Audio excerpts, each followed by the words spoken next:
What's up? What's up? What's up, good people? What's up, good people? Welcome aboard. Welcome in. Come on in. Let's go. Let's get ready. I got the actual physical copy of the Book of Obsidian in the building. I see we got some people that just made it on in. Make sure you hit the like button. Make sure you hit that like button. We're going to be getting right into this thing. Let's get ready to go. Let's get it started. Let's get it.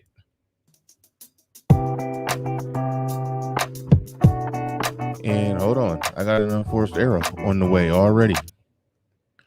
At least I think I may have an unforced error.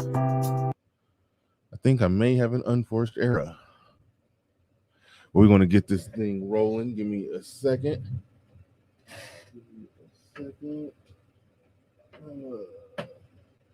I got something unplugged. Hold on.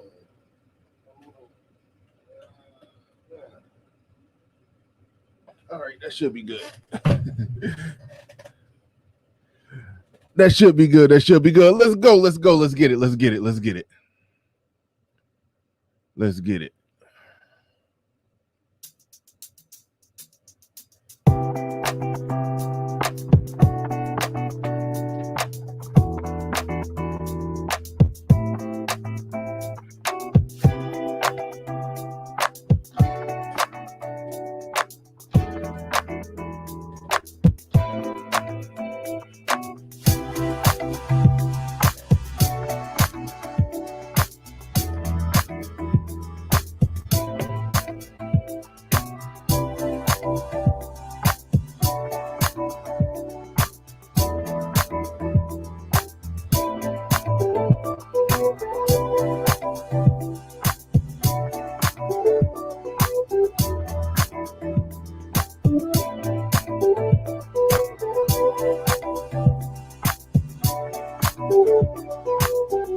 Peace, folks.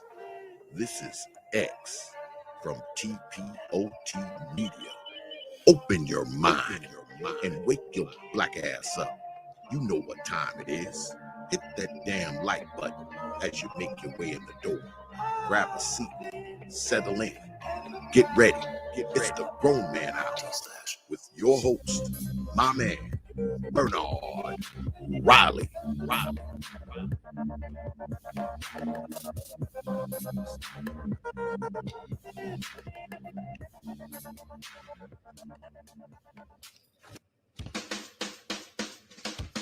Hey, what's up, everybody? This is Mumia Obsidian Ali. You know who I am. I need no introduction, right? And you're listening to the Grown Man Hour with my man Bernard Riley, heard weekdays right here on YouTube. What do you think about that? How about that?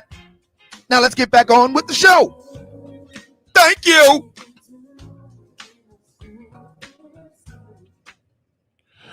What is going on?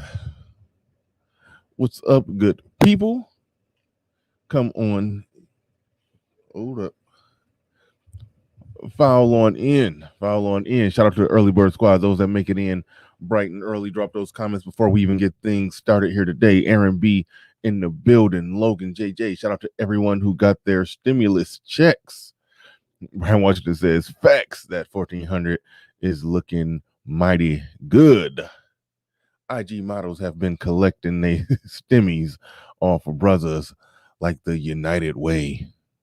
Said it's better than the casino. You still do that casino thing, huh? I can't do the casino thing. I can't do that. The casinos are open. They in there with masks on, pretending like it's sanitary. Like people ain't coronaing the whole place up.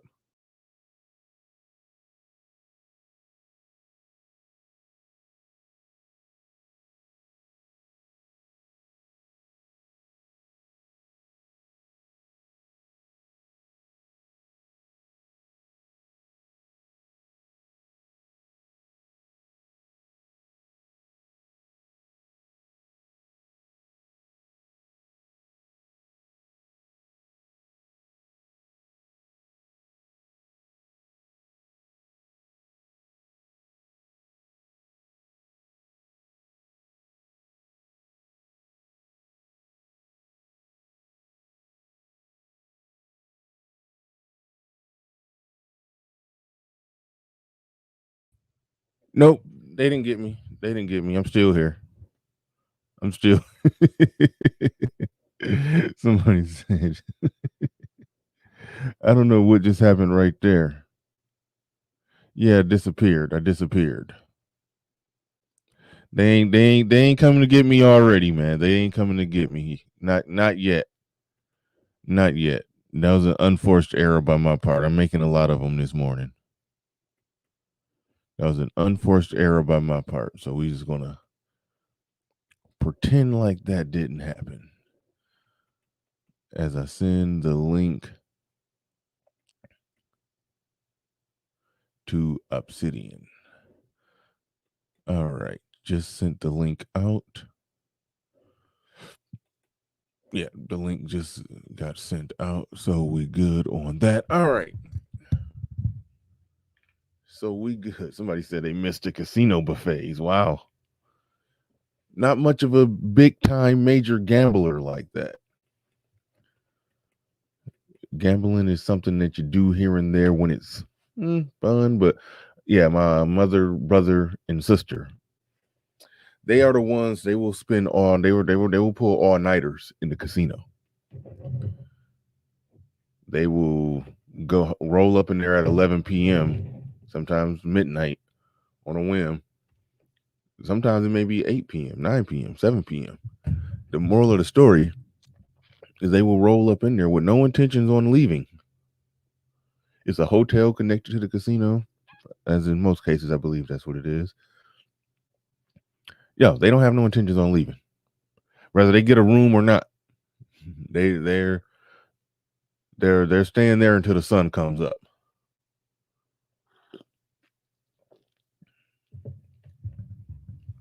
They don't believe in that simple philosophy of taking your win and leaving, as Death Racer 25 says. Look, if I walk in there and I mess around and if I get up $100, $150, that's worth the trip. Went there, hung out, ate some food, had some drinks, listened to some little music. Normally a house singer or somebody in there doing some really bad covers. Sometimes they be good. So you went in there, you hung out, and you left with a little more money than what you had. That to me, that's fine. To them, no. They're trying to get a full blown come up. They trying to they like forget some little extra bill money. You know, they trying to live different for the next month. They forget paying a little couple extra bills. No. Yeah, it's a whole nother monster. A whole nother monster. But as y'all can see, got the Book of Obsidian right here. I didn't want to get the ebook. I didn't want to get the ebook. I wanted to have a hard physical copy of it, so I ordered the paperback and waited for it to come on in. And it came in yesterday. Started reading through it, and no, I'm not that much of a speed reader to read over 400 pages in one day. But I did get through parts of it.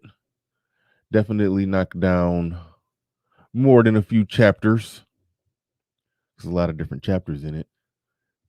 And so it was good. It was good. It was good. It was good. It was good. It definitely will be digging into this and revisiting aspects of this. There's a lot of questions on the table to be asked. Questions on the table to be asked. Even though he said a lot. He said a lot in it. But I do understand why. He said there'll be a Book of Obsidian volume 2, because obviously with Obsidian we know he has a whole lot more to say. So it was interesting. It was interesting. We will be joined by him pretty soon. And we're going to talk about it. I wasn't on the air yesterday. Had to work on some things. Dang, Christopher says he got finished exercising. That's excellent. You morning exercise, folks? I don't know. I don't understand what planet y'all from. I'm gonna exercise at night. kind of person. That's when I get most of my energy at night. But that getting up in the morning and doing it, no, not quite. Not quite my thing. Not quite my thing. A lot of stuff has been happening that I may or may not cover, may or may not do content on. It's kind of a weird thing. Somebody sent me an email, and keep in mind, I'm not giving a hard opinion on this because I don't know enough about it to do it. But guess I'll ramble about a little something until Obsidian shows up. That y'all know, and y'all are aware at this point that Tommy Sotomayor made some mentionings of Kevin Samuels, but it's not just Tommy Sotomayor. I've been noticing Jason Black doing it. It's like both of them at the same time had a stream going. Jason Black and Tommy Sotomayor had a stream going, essentially talking about the whole red pill space. Now, Jason Black is just out in the I don't know what he be talking about when he's talking about that. I really don't know.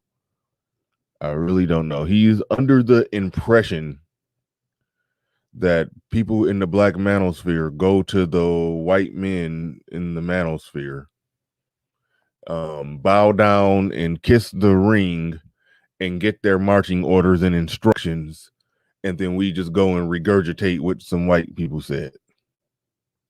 Like, that's pretty much what I'm gathering that he's saying. That's pretty much it. I don't know where he got that from. I don't know how he conjured all of that up. I have no idea.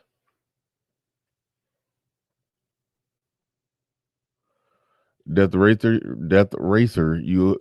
I think you kind of on the right track where you say Jason Black just wanting to be the only one talking. I think it's more so he wants to find fault in everybody else that's talking, so people can feel like or believe that when they come to listen to him, they're hearing the real truth, the real deal, the real spill, the real story. They're getting the facts of what it's all about when they come to him, because he's the one. He's the guy. I mean, I think that could be it. I don't know, but that could be the strategy. If you're that person who you're in the business of talking about things, and there's other people that are talking about things, what better way to say these other guys don't know what they're talking about? What Tommy Sotomayor was doing, it looked like a variation or a spinoff on more or less what are very similar to like what ARC and Alpha Male Strategies with ARC, just like, hey, I just want my OG respect. Because Tommy Sotomayor looking at Kevin Samuels like, you blew up, and he's alleging that Kevin Samuels is using a lot of his stuff. But as far as somebody who wrote the groundwork, wrote the blueprint, and laid down the foundation of a lot of the stuff that we talk about, Tommy Sotomayor, that is him. And he do get credit and he do get respect for that. But it seems as if he's having a problem with it now because one person is significantly bigger than him. And that's just we're truly in a crazy place where Kevin Samuels can go live and get 21K views. That is insane. And Tommy Sotomayor was sitting there with 4K views, speaking like he's the pushed aside person who's not getting any respect. It's like, that's weird. I mean, one, Tommy Sotomayor, obviously we know the deal. If he didn't lose all his channels and everything like that. I mean, he's on a channel with, I think they had like 29K views and he had 4K live viewers. But I think he's seeing, because I think he may have lost his channel that had 300K subs. So maybe he's seeing O'Shea with 125K, Donovan Sharp with 110K. Kevin Samuels is going to be on his way to 1 million Who knows what Coach Greg Adams got? I think he's seeing all of that, and it's like, man, these guys are blowing up in terms of sub count. But other than Kevin Samuels, I can't think of nobody else who goes live and has more views than Tommy Sotomayor. He definitely making his money. Somebody said, but Tommy went to OnlyFans. Is he like doing like OnlyFans stuff on OnlyFans? Like, I know some people use OnlyFans for other stuff, but is he like? Never mind. NY, I think that's maybe New York Kaya 31 says, I don't think non-selects can be saved. Saved from what? Saved from what? He says, I don't think non-selects can be saved. If anything, they are a danger to society. Well, holy shit, I had that sitting up there. I got to read stuff before I click on it. How are they a danger to society? One just went on a damn shooting spree the other day.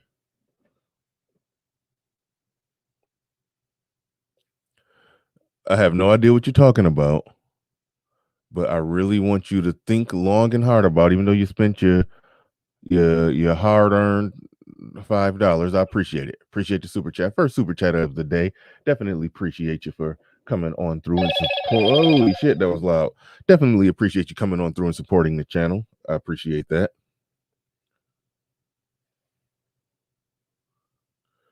I appreciate that, but I'm going to go out on a limb and even assume that the person you're referring to who just did a shooting spree, I'm going to assume that he was non-select.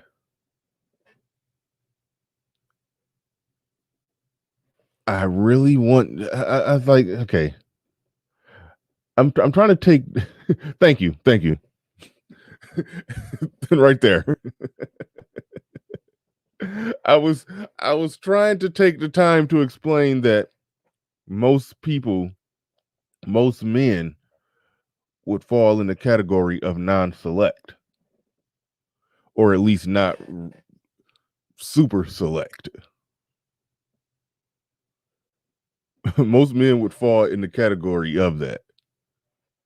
You know, it's not the case that every non-select guy is an incel who can't get some action, but most guys are not considered select. Like, they're just that guy who just has it like that with the ladies, who just physically, genetically hit all the right marks.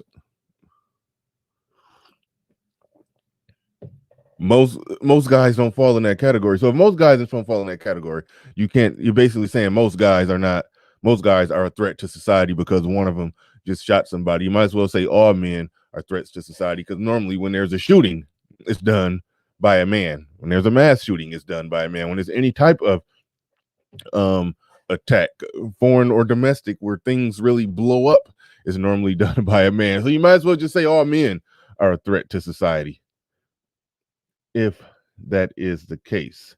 I just saw Jessica X said that, asked for me to define select and non-select. I would rather Obsidian do that, because he will definitely give the more precise, more exact way to do it, and Obsidian will be coming up soon. Mr. Shane Vicious says most men are semi-select. And I think that sort of alludes to something that what Jessica just said, or she just said. Doesn't it mean that you get selected? Well, no, because and this was something that was written in Obsidian's book, with the story with the short guy who went off at the bagel shop. He was definitely being mocked for being non-select, after that whole situation, and he went off because of series of being mocked for being non-select. But he was married once upon a time, so he was selected once by somebody. So just getting selected once by somebody, that doesn't mean you're select. You can watch My 600-Pound Life. Some of those people are married. That doesn't mean that they're select. So it deals more with, do most women find you attractive? And it has a lot to do with just physical appearance.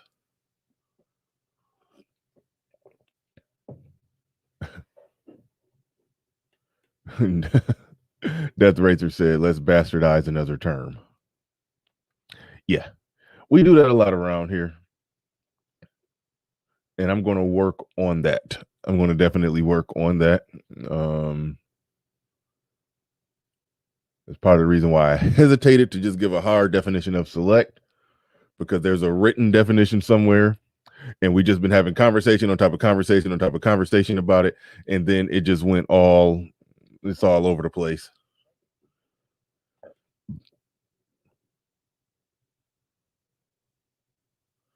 Mr. Shane Vicious says, Obsidian is non-select mostly because he limited himself to a small group of women. I don't believe he limited himself to a small group of women. I don't believe that is the case. I think that's what a lot of people say. He limits his analysis when he's talking about this stuff to a small group of women, but I honestly don't think that an attractive woman of a different race has ever thrown Obsidian some rhythm or gave him some choosing signals or even flirted with him and he just drop kicked her. Like, I don't think that ever happened. I don't. So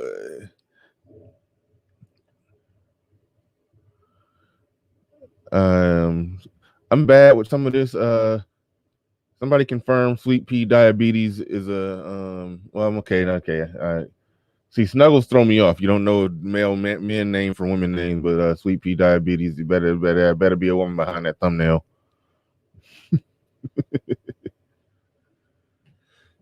Tony Bay says 80% of men are non-select. We're just throwing out numbers now.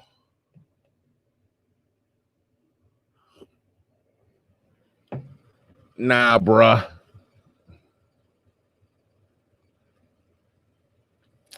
Bernard bought the Book of Obsidian with his stimmy. I bought it on the 11th. It just got here on the 8th. Well, it got here on the 17th. Well, I bought it the day that it dropped. Put it like that. The day that it was available for purchase, that was the day that I bought it.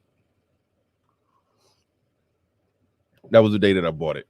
And it just got here. And that was pre-stimmy. And I looked at my account. I didn't get a stimmy. I didn't get the last one, for that matter. But I think I technically qualified, but I don't know. At least I thought. Maybe I don't. But I didn't get the last one. And they said that if you don't get it for whatever reason, if you were supposed to get it when you do your taxes, you can do something. And I haven't done my taxes for so anyway, that's okay. Sweet Pea Diabetes is a female. Okay, good. Carry on. So I don't know, but no. I didn't get the last stimmy, but and I didn't get this one. So there's that.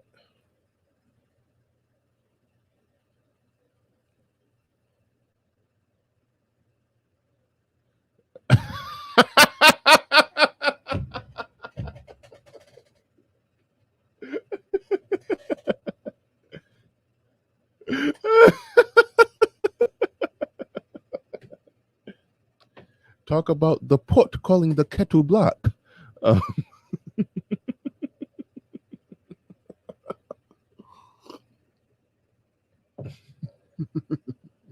No, truth. I'm pulling a Trump. I ain't filing shit.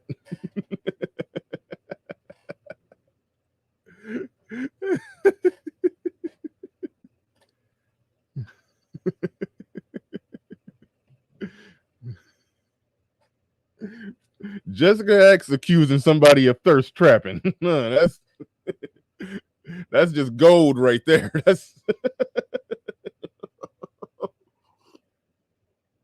wow.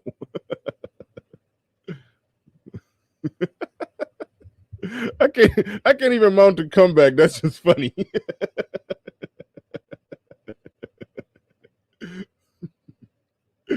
Someone says, Bernard, not only do I not get a stimmy, I gotta pay these fools every year. All that damn money I pay, and they still send me a bill at the end of the year. Yeah, I mean,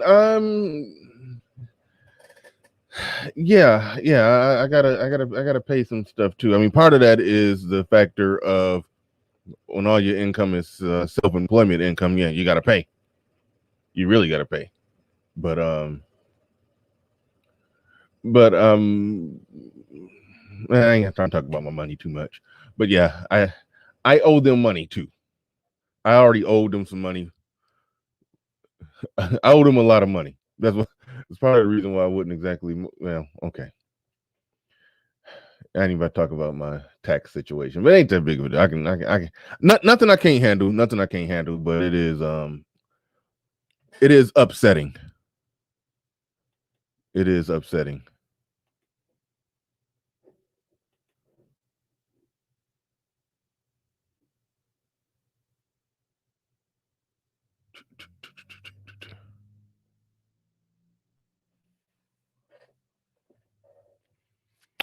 Snuggles668 says, I heard you call, so I answered.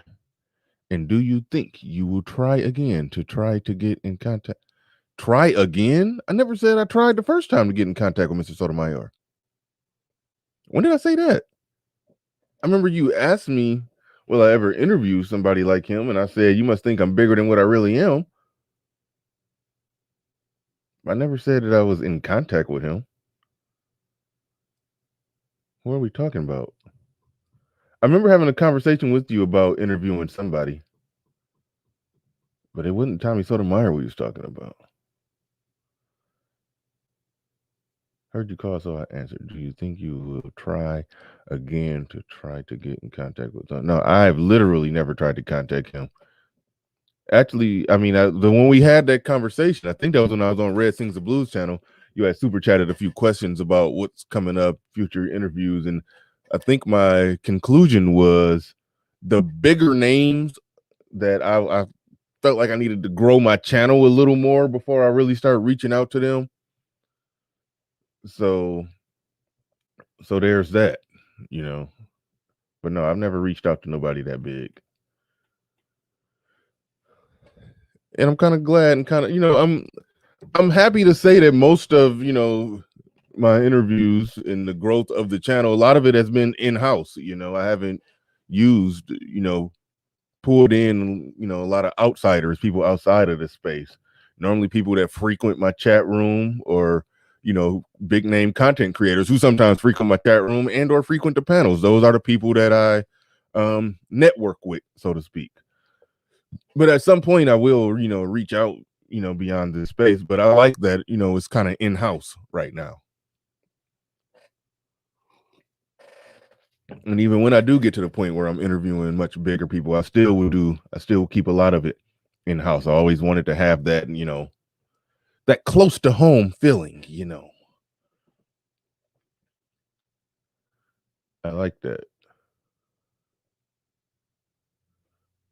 And,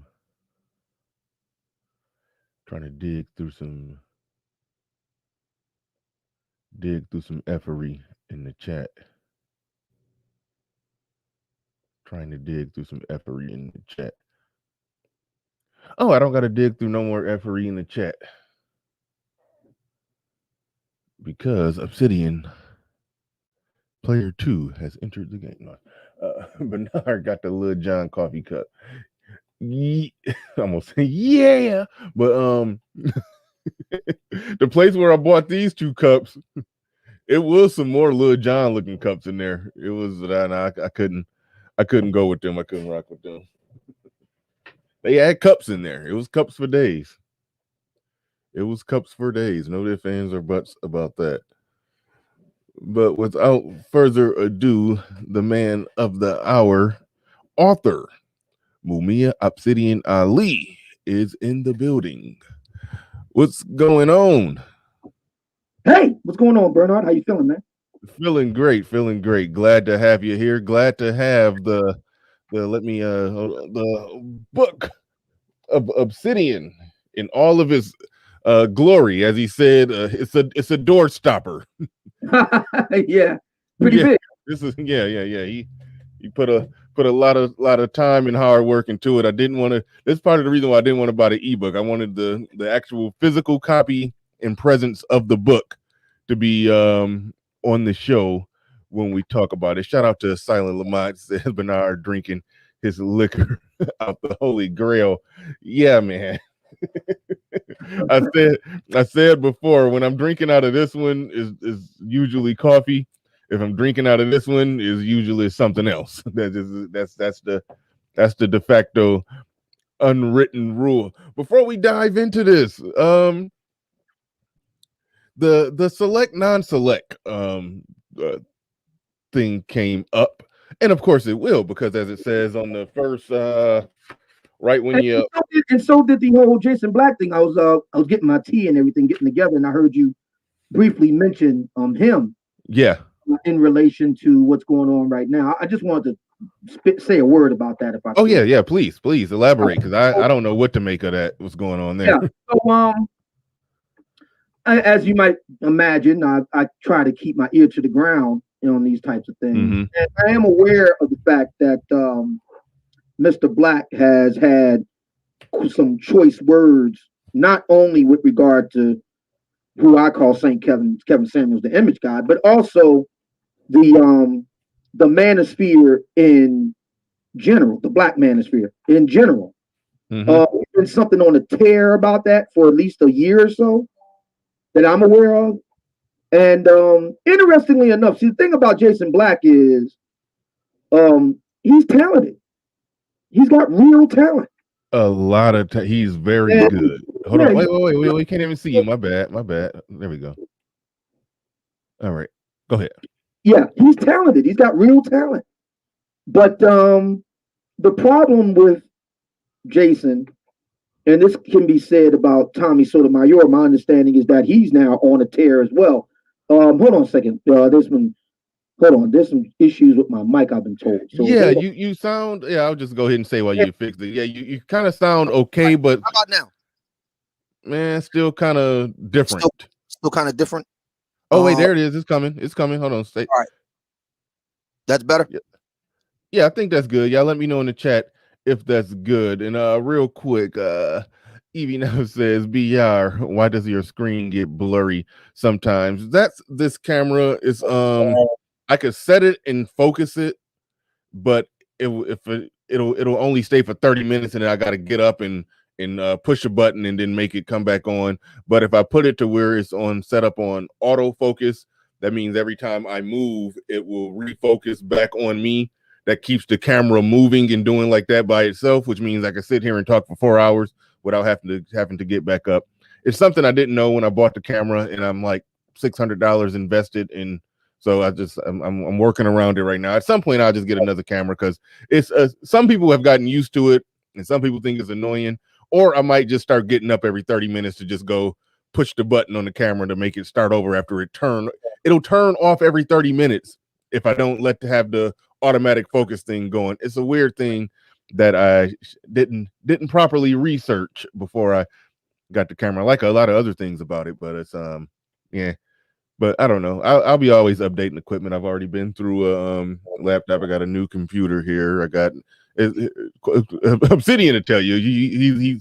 He's going through mics, computers, all of that. Yeah, so this is part of the business. So yeah, within another month or so, or whenever I feel like it, I might go ahead and get another camera, and I might get a different mic too. I like this one, but I might upgrade it as well, because there's some things I don't like about this one. But anyway, Ash L in the building. Did someone say self-improvement? I don't think I heard anybody say that, but it's going to come up in this conversation. There was some mention of self-improving in the book, in the chapter where he's talking about what was it called? Asking select guys, non-select guys to be more like select guys, or like asking humans to be like mutants. It was a lot of things. We may It's actually the other way around. It's like asking mutants to be like humans. Right. Yeah, got it. Yeah, so we may touch on the self-improvement thing. It's kind of intertwined into the select non-select thing. But Obsidian was talking about Jason. Well, hold on, let me real quick. Silent Lamont says Bernard got the Ciroc First Communion cup. Right on. Sir Tyson in the building with a super chat says, "Oh man, got a billboard in Atlanta. Wow, are you serious?" By the way, Well, cat's out the bag, right? So earlier this week, one reason why I haven't been on the air as much as I should be of late is obviously because of all the business with the book. And one of the things that I wanted to do was a major ad campaign. So it gets started in the Atlanta area. Got inked the deal to do promotional billboards and stuff like that. So I have some stuff, and I have plans to go right into the heart of the ATL very soon. So so yeah, starting there, I'm trying to ink some deals, for other cities as well. I don't want to go into all the details, but yeah, right now my mug will be in the Atlanta area, so you'll see it with the Book of Obsidian and all that. Yeah. Huh. That is awesome. That is awesome. And that's really what it's all about. When you drop a book, it's not just dropping a book in, okay. Some people who have a presence on social media, whether they do YouTube or Instagram really big, whether they put on a show, a podcast, they'll try to sell it right to their audience. But to advertise it on a billboard in Atlanta, the Wakanda of America, that's big. I didn't plan for it to happen that way. A very interesting thing happened with the book. After the book came out, people would just start showing up in my DMs and emails and stuff like that with offers. I could do this for you. I could do that for you. I could do this for you. I said, this must be what it feels like to be a little famous.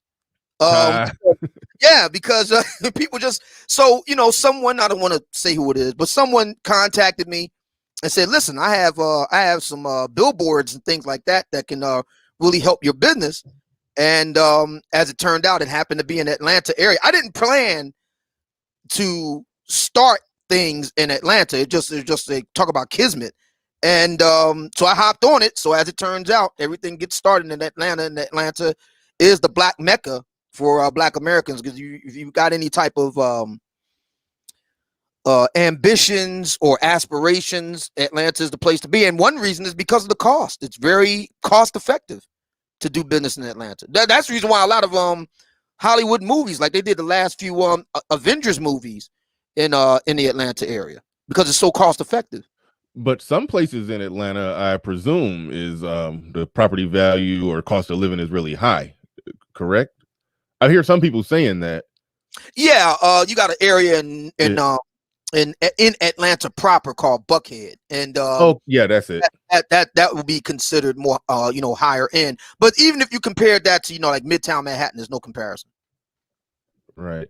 Well, thanks for that super chat, Silent. He says this is for beauty. This is for a beauty means everything. Obsidian haven't said that. Wow. But thank you for that super chat, Silent Lamont.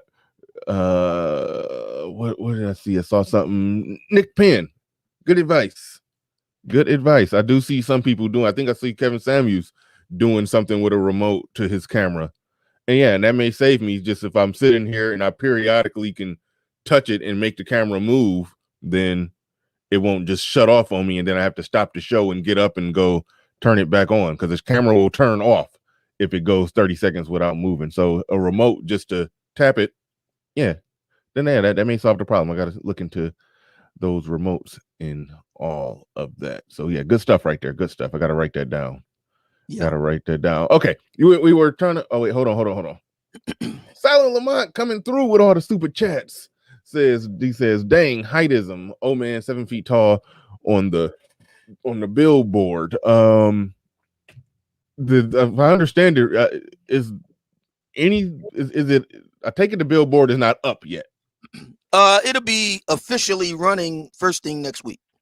Do you already have the imagery that was going to be on the billboard? Oh, yeah. Okay, so I must have missed the email or something. Did you show everybody? Well, yeah, I wanted to keep it, under wraps until it was official, but somebody outed me. So the image. That's how it is when you try to do something, and try to keep it under wraps. It's very hard to completely keep it under wraps. So the image is already out there. Yeah. The copy that you want to put on the billboard and so forth is out there. As a matter of fact, it was funny story with that. I had to do it all at the last minute because, like I said, that was something I hadn't planned for. And I got hit up by someone who, had this business, and they saw my handiwork on Facebook and got in touch with me. And so I'm glad that I had a whole bunch of images of myself and my mug and, the book and thus so forth. And I was able to whip something up right quick on my computer. And I am not a graphics designer guy. I'm not, Right. I have the artistic sensibility of a third grader, but I was able to whip something up real quick, real fast for the billboard. So what's going to be going up is something that I whipped up right quick. And, but we will be doing future billboards, that will be different in type, going to run different types of billboards and ads and things of that nature. So, yeah. Interesting stuff. You were about to touch on the Jason Black thing, and we kind of got interrupted or segued into something else, or you were fixing your microphone. So go ahead and go ahead and speak on that and elaborate, because you would have more context when it comes to that. You've been around for a while. I can't make out what he's doing with his point. So try to make it make sense or explain why it doesn't make sense. But go ahead, feel free to elaborate. Very long-winded on this, because I really want to understand what Jason Black's problem is with this, with the Manosphere. So one of my biggest influences, I had a lot of influences on the radio side, if you will. And one of them, is Tom Leykis, and another was the late great Rush Limbaugh. Mm-hmm. And I was listening to Tom Leykis some years back, and he made a statement that was really profound. He said that I got the idea of vagina vision from him. I just put black on it. I just tagged black on it. Yeah, black vagina vision, which is in the book, by the way. And I explained exactly what it is, but I got the concept from Tom Leykis. And Tom was talking about the state of media. This is years ago, talking about the state of media. And he was saying that the premise was that Dr. Phil had gotten a renewed contract for his syndicated show. It was really big. And Tom gave him kudos for that. He then went on to say that he gave kudos to Oprah Winfrey. But then he went on to say that men needed their own media. And he went on to say that there just cannot be one Tom Leykis.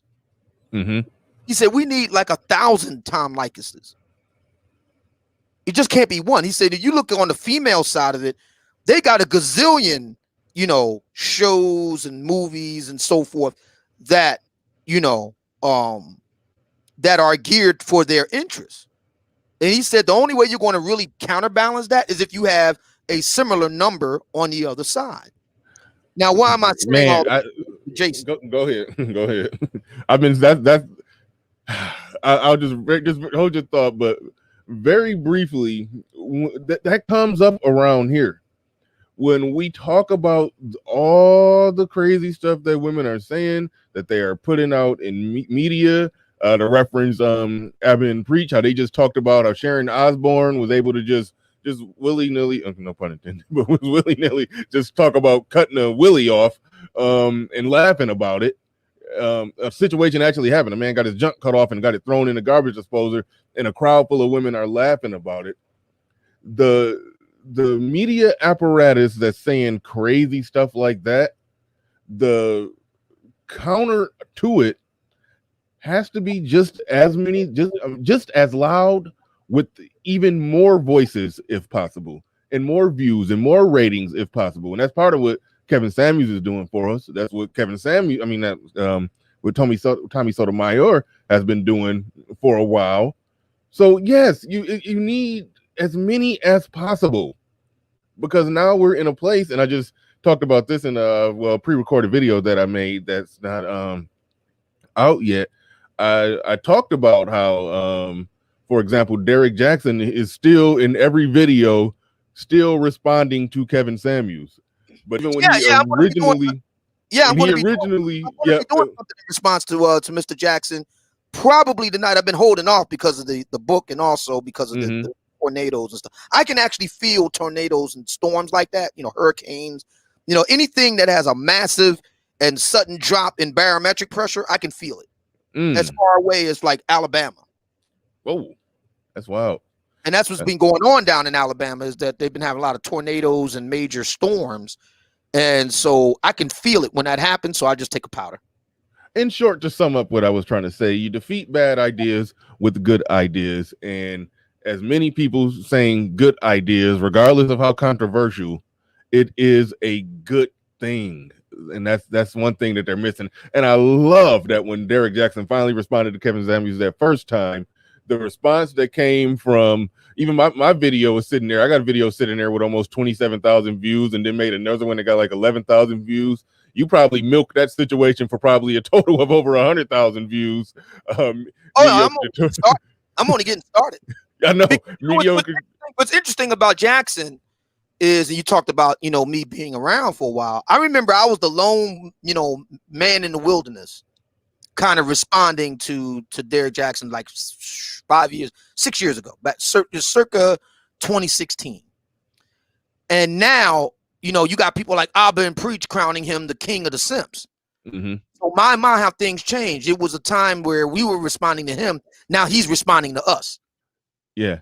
In the total views of everybody responding to him, if you add up all the views of O'Shea, mediocre tutorials and reviews, even the views I got on that, you killed it with the views on that. Obviously, Kevin Samuels his little response was sitting there with like 160,000 views, but the total amount of views responding to his nonsense, it probably scraped in the millions somewhere. So yeah, I look at that as that's a win as far as our ideas getting out there in the mainstream and influencing the whole thought process of people in general. But yeah, go ahead. Yeah, I like to make a correction too. Somebody in the chat room suggested that Tommy Sotomayor, who's somebody else I like to address, was #1 on a hit list that black women put out some years back. That's incorrect. I was #1. Tommy Sotomayor was #2. Silent Lamont says, "Oh man, that's Book Diary of a Mad Black Daggle." I cut you off. You're building towards the point with Jason Black. I don't know if you fully fleshed out your point all the way. Yeah. So anyway, going back to Likas, so that was Likas's point, that we needed a lot more men like him doing what he did.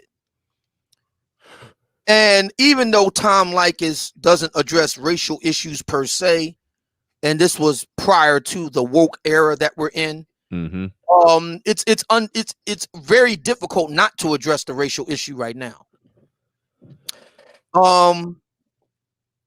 And I mentioned Tommy Sotomayor. I think that the Kevin Samuels effect, I call it a Rorschach test. Kevin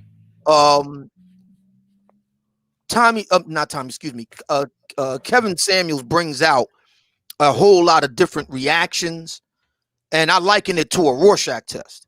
It's it's not so much him, but rather what you see in him. And I think that for black men like a Jason Black, like a Tommy Sotomayor and others, I think that they see something in Kevin that may not necessarily be there. I think it says something about themselves. Black men have a real problem. Wait, what do you think that they're seeing? Yeah, I'm about to get to that. Black men have a real problem. And that problem is big man culture. This is something that precedes, ADOS, black folks in the United States. This is something that you can see in Africa. Okay. And the way black men approach things is that there can only be one. It can't be a coalition. It can't be a joint operation. It can only be one. And that doesn't work very well. You could argue that it worked in a previous era of humanity. But in the age where working together is key to getting ahead, it doesn't work. And one reason why we have the problems that we do with regard to black women is because there can only be one. How are we going to take on Goldman Sachs with that kind of mentality? Even if we do have the money, one guy just having the money can't take on Goldman Sachs The reason why I bring up Goldman Sachs is because there's been, everybody knows about this by now. Goldman Sachs has set aside $10 billion to help black women. A lot of guys are upset about that. My position is, okay, so we just make our own investment bank. Yeah. I mean, to me, if that's not part of the conversation, then what are we talking about? So, a big part of the problem here with regard to Jason Black, with regard to Tommy Sotomayor, because they've been, and I'll tell you something else. It's interesting. Everybody wants to lay claim on Kevin now. Before, he was a pariah because he was GAY. Now they want to lay claim on him, and it's because of the money or what they perceive as the money, the fame. Black Americans are very much interested in fame. We want fame. That's why we pay so much attention to entertainment and all the rest, because we want fame. Mm-hmm. We want to be seen. We want to be heard. We want to be adulated. So, and all that entails. And what's interesting to me is that nobody sees anything wrong with that. Kevin was once a pariah in the black manosphere. Now everybody's laying claim on him. So, Tommy says he stole from him. Jason Black says he stole from him. Guys in the black manosphere say that, Kevin stole from this guy and stole from that guy. I mean, so I'm like, okay, so which is it? Is he a pariah and we don't want nothing to do with him? Or is it that, we can now take claim on him and now he owes us? Matter of fact, how about this? Does Kevin Samuels owe the black manosphere reparations? I mean, let's just put the question right on the table.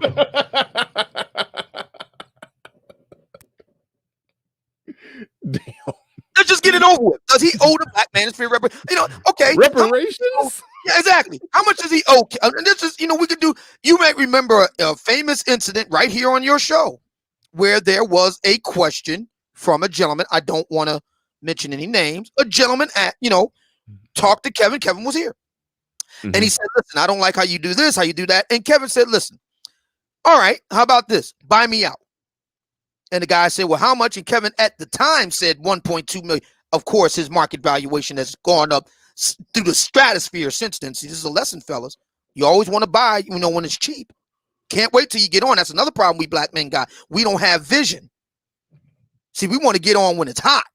You got to get on when it's not hot. You got to have the vision to see ahead and get on when it's cheap. The brother didn't have the money to buy him out, obviously. Mm-hmm. But I want to suggest that we could use that same. Listen, that's another problem we black folk got. We want to reinvent the wheel because of ego. No, I don't want to use what he did. I got to do my own thing. That's counterproductive. I never claimed to be a great innovator. Never. I just claim to just, put my own spin on it, but I never claimed to be a great innovator. And my thing is that we can use that same model right now. Okay. So what does Kevin owe the black manosphere? Let's just put a dollar figure on it. Let's just get it right out the way, because that's really what this is all about. He stole from me, ergo, he owes me. Okay. What does he owe you then? Exactly. And who gets the payout? Who? And on what basis? The problem I have with Jason Black is he says that he claims plagiarism. Plagiarism applies to literary content. How can you plagiarize a video, man? Because Jason Black hasn't written anything. He's done movies, we think. But it's been attributed to him, but he's never written anything. So what has he written for Kevin? And Kevin hasn't written anything. So how can there be a claim of plagiarism? Now, if he wants to use the more accurate term of intellectual property theft, all right, then make the case. And I would say the same thing with regard to Tommy Sotomayor and anybody else. Okay, make the case. If he stole intellectual property from you, there is a remedy for that. But first you have to prove it. Yeah, you could very well be right. I mean, you could have, smoking gun evidence that he just, he stole your intellectual property. That could very well be. Prove it. I'm not saying it's impossible. I'm not here to, say that Kevin could do no wrong. I'm just simply saying at the end of the day, what this is about is fame and money. And one guy broke out and did the damn thing, and everybody else is mad. Instead of falling in line and saying, how can we make this better for everybody? Because a rising tide lifts all boats. Success is shared. Now, let me give you an example of what I mean. In real time, black men. Stephon Labossiere. I consider him part of the Derrick Jackson cartel. Mm-hmm. It's all tongue-in-cheek joke, fun. Yeah. Stephon Labossiere lives in a building. For those that are familiar with the city of Atlanta, he lives in a building called the Atlantic. Look it up. And in the parking garage of the Atlantic, where Stephon Labossiere lives, sits a 2021 Rolls-Royce Wraith, two-tone, suicide doors that are automatic, and has a starlit ceiling when you get in the car. Okay. The roommates, Hafez and Chris, stole his car. Now, of course, they didn't actually steal it. Yeah. They took it for a joyride, so to speak. Yeah. And then after they returned the car to Stephon, they went back to his, I don't know if it's on the penthouse or not, but it's a deluxe apartment in the sky, I'll tell you that. They went back there, repaired back to his place, and they talked. And Hafez said, and I'm paraphrasing, you can look this up over on the roommate's channel right here on YouTube. Hafez said that Stephon helped him when he was down and out. He lost, not only did he lose a girlfriend, he lost his job, everything. Stephon hired him, put him on. I suspect he did the same thing for Chris or something similar, and put them on the payroll. Today, the roommates doing the damn thing. I remember seeing the roommates, Lewis Howes, white guy, look him up. I saw all of those guys at the Derrick Jackson event 2 years ago. I saw them again at a standalone Stephon Labossiere event in October of that same year, 2019. I saw those guys working together back then. Real quick, the incident where you say I guess the roommates were down and out and Stephon helped them, that I assume that was before their channel really took off, because their channel seemed like for the last few years they've been interviewing big names. That's correct. Okay, so he kind of helped get them on their way. I mean, we just saw the end result of them interviewing big names, but that's right. He ultimately helped guide them along that way. That's correct. Success is shared. And I said then, and I'm going to repeat it now, the Black Manosphere has a lot to learn. We've got a lot of things going. We got a lot of potential. Let me put it this way. We got a lot of potential. But what are we doing with it? Success is shared. The proof is Stephon Labossiere. You can go and look at it right on the roommate's YouTube channel. See it for yourself. Mm-hmm. Whatever you may think of Stephon, whatever you may think of his lifestyle choices, whether you like Rolls Royces or not, I'm not a big Rolls Royce guy myself. Nevertheless, the Wraith, $450,000, off the showroom floor. Okay. Wait, how much? Say that again. 450 grand. Damn. You can look it up. Yes. I don't know how much money I would have to in order to feel. I'm not a car person like that. I don't know how much money I have to spend that much on a vehicle. Like, damn. Yeah. All right. Yeah, that's wild. Hold on, real quick. Hold your thought real quick. The Mac Trucker in the building says, congratulations. Oh man, hopefully I get to see the billboard next week. Absolutely. That's big news. I'm glad to hear that. This was breaking news for me when you announced that you're gonna have a billboard in Atlanta for the Book of Obsidian. That's pretty good stuff. O'Shea Duke Jackson in the building says, support the O Man in Bernard. Shout out to O'Shea Duke Jackson. And we got one more. I think my man Black Wolf Inc. is in the building. Says the Good Brothers are in the building. Congratulations on completing and publishing your book within 2 to 3 years. Now, you got that done in like a year, if I'm not mistaken, right? Yeah, the principal writing was done by the and it says it in the book in the very beginning. I got done in February of 2020. So yeah, I started Right. in the summer of 2019, and I got finished by early 2020. And I immediately got started on the Book of Obsidian Volume 2. We'll talk about all that in a little bit. Right. Yeah. So I knew the writing at least was a year or so, or something somewhere in that range. Yeah, it was under But, a year. I got started in July, and I finished in February. right. Okay. Yeah. Cool. All right. Black Wolf Inc. Thanks for the super chat. Appreciate that. I told you to hold your thought on something. You're building towards a point. Yeah. And by the way, before I get to that thought, let me say this: the Book of Obsidian. I went to talk about O'Shea, and I thank him so much profusely for helping me bring the Book of Obsidian out, because it was his website, the Negro Manosphere, that the book was actually written from. I had approached him with an idea to write a book, and actually it was a column. He didn't know it at the time, but the column was going to be the basis of the book itself. So the Book of Obsidian is really my column, just all collected into one volume, and then added, with some additional material added. That was the plan from day one. I wanted to build it in full public view of everybody. So, and he signed on to the idea, and I started becoming a weekly dating columnist over on it at the Negro Manosphere, and every week I would write a column, which would be a de facto chapter of the book. And and I did that from July to February. Will the Book of Obsidian Volume 2 be written more or less the same way? Yes.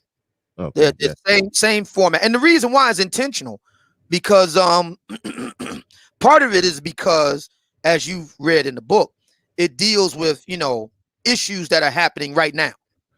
Right. And it's not theoretical. I found that a lot of books tend to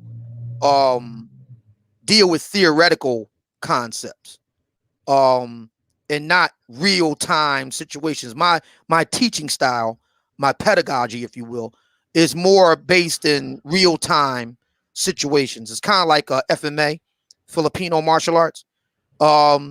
Filipino martial arts is different from the other types of martial arts because it's based and rooted in real time. So you don't see a lot of gis, that is to say, the uniforms that martial arts wear, and you're not in a dojo, you're out in the, outside in the environment. So I kind of took that approach, that it's more rooted in real time situations. And that's what I did. So I would take rip from the headlines type of stuff, like, Law and Order. I would take a rip from the headlines type of thing and use that as a teaching tool for what it was that I was talking about. So that's how I did it. And the Book of Obsidian Volume 2 and Volume 3 follow that same type of concept. Yeah. And my weekly column is a kind of a testing ground, improving ground for all of that each week.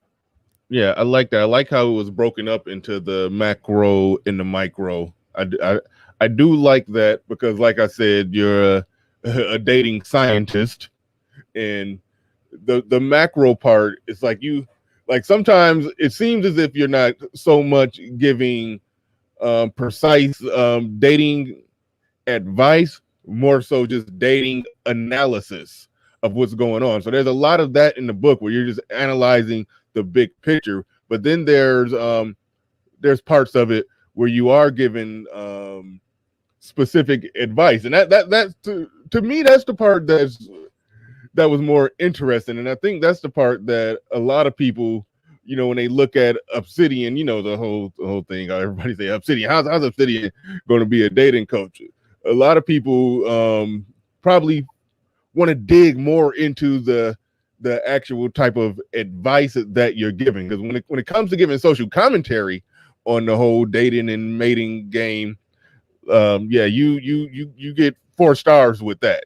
Like I think everybody is used to your social commentary on it, but giving more micro advice to what the guy needs to do, and not just any guy, more specifically, like you said, the right when you open it up, what does it say? Hold on. This is important. This probably can't see. I don't know if you'll be able to see it. The book is for the can't quite see that, the non-select guy. That's what the book is for. The non-select guy, giving a non-select guy advice. And so that's one thing that I want to dig into. Yeah. Out of everything that you said in the book, because I want to get into the chapter. Was it the four? I got some notes written down. 4 ways of power for the. I'm seeing my notes are sloppy, so let me read it out here. 4 ways of 4 ways of power for the non-select guy. Let me make sure I get it right. Yeah, the 4 ways of power for the non-select guys. We talked about that, and it is a different thing. It is a different thing going on here. Now here I go. I'm sorry, I got you off screen. It is a different thing going on here because you're talking about money being one of them. The non-select guy, yeah, you gotta that's the great equalizer. Yeah. And a lot of people view that as that's playing the beta male game. Somebody, you know, so let's talk about that, the non-select guy and that overall importance of money and how he should operate and how he should move with that, because the knee-jerk reaction for a lot of people is hey, you're leading with your wallet, you're talking about the if the money is your biggest draw, you're just setting yourself up to just be a mark and all of that stuff. So let's start right there. Yeah, I have no problem with it. As a matter of fact, I'm rather insulted if a woman isn't attracted to me, at least in part because of my money. I'm insulted. Yeah.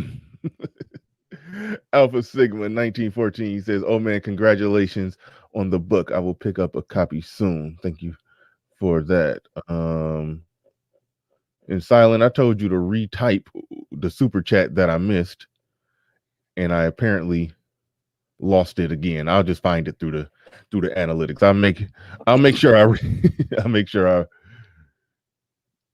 I read that. The non-select guy. All right, we're talking about non-select guys. I'm going to actually read a part of it. This is a part of it that jumped out to me. It says, in a recent appearance on O'Shea Duke Jackson's show on YouTube, I rejected the premise that being non-select is a marker of shame or scorn. Why should I or any of you apologize for being who and what we are? Just because we don't fit the very narrow idea of what an ideal black man is in the mind of black women, does that somehow disqualify us from a good life, good times, or love? Now, the part about that I want to ask you about, it says, why apologize for being who and what we are? Now, do you see how it could be problematic defining yourself, or when you say who or what we are, based off what they're defining you as? They're saying that you're non-select and you're embracing something that's more or less used as an insult. Well, isn't that the whole idea behind the B word, BITCH? Isn't that the whole idea behind the N word, NIGG? You can fill in the blank. Wasn't that the whole idea, was to take a word that was an insult and turn it into a word of empowerment, endearment, advocacy, and so forth? Wasn't that the whole idea behind that? Yeah. And if so, why should it be different now? Yeah, but it does come off like you're saying, I'm non-select because they say I am. Okay. So it's like a big, okay. I understand your style with that. That's almost your fighting style. You lean into the punch. You draw the punch out of them. I get that. Yeah, rope-a-dope. Shout out to the greats. I just rope-a-dope them. That's all you got? That's it? I find in life that a lot of the guys who bark the most tend to bite the least. Mm-hmm. They got a lot of bark and very little bite. And the bark is very convincing. It's a tremendous show. But, it's an old saying that I heard many years ago: the show-offs never show up at the showdown. So my thinking is, for those who want to try to, use that as a kind of cudgel on guys like me. My position is, okay, give it your best shot. And now what? I think what you're going to see from this point moving forward, and I've already seen glimpses of it over the past few years. I've noticed that women have gotten quieter and quieter as this whole colloquy has progressed. And back then, you know, what I'm talking about is the fall of 2018 when I changed my look, because that's another thing. And I'm going to be developing that theme in a future book. No way I could touch on all the themes that I want to touch on in one book alone. So I knew I would have to make it into different volumes. But one of the things I want to touch on is never too late to reinvent yourself. A lot of black men are afraid of the unknown, afraid of change, afraid of failure. So I'm not afraid of failing. I don't have a fear of failure. That's the one big lesson that came out of my high school prom story. I have no problem stepping to a dozen hot chicks in a row and getting shot down because I don't fear failure. The vast majority of the guys who talk the most would never do what I did, and I was a teenager. They wouldn't do it today, and they're middle aged.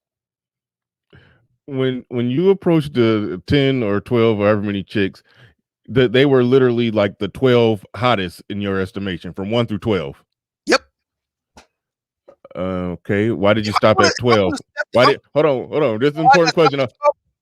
Why did I stop at 12? Because it became pretty. I mean, I said I'm not afraid of failure, but I'm not a dummy either. After a while, I said, okay, this isn't working. I got to do something different. But you could have went to 13, 14. You could have. I mean, but after a while, you could have worked your way all the way down to like the 70s, 100 or whatever. But yeah, I mean, you know, at that point, I said, okay, this isn't working. I got to do something. I got to, you know, take it down and reassess. But the point is that not many men, grown men today, you know, are going to go through 12 chicks in public, because none of this was like, you know, going to them in private. I mean, I publicly stepped to them. Not many guys are going. Not many grown men are going to do that. So, you know, I just find it interesting that the biggest critics of that particular story, you know, you have to ask, how many women would they step to in succession in public? Mm-hmm. And my point is that I don't have a problem with fear. I'm always trying new things. So to work it back to my point. So I've noticed that women have gotten quieter over the years, in the years since my kind of change up of look. And matter of fact, I'm working on an ad right now. It's called Evolution. That's the name of the ad. I'm working with some ad guys now, and it's going to show pictures of me over the years, changing over the years. And it leads up to the Book of Obsidian. It's a Book of Obsidian ad, and it's called Evolution, and it shows me changing over the years. So yeah, a lot of guys are afraid of change and afraid of evolution, afraid of trying new things. I'm not afraid of trying new things. I'm very experimental like that. And if it works, great. And if it don't, then I figured out something not to do and move on.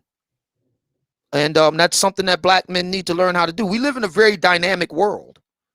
We live in a very, in some ways, volatile, but always dynamic, ever changing, ever evolving, ever growing. And we have to keep up with it.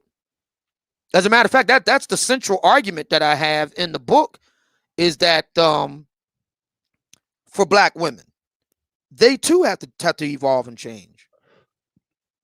And perhaps the single biggest area for them evolving and changing is in the, you know, dating and mating area. Wait, because hold your thought on that one. Shout out to Silent Lamont, says Bernard, Snake Eyes, Riley. I'm finding through the super chat that I missed. Silent, you're sitting so many so rapidly. I missed them. He says, I always see tig old biddies in a Rorschach test.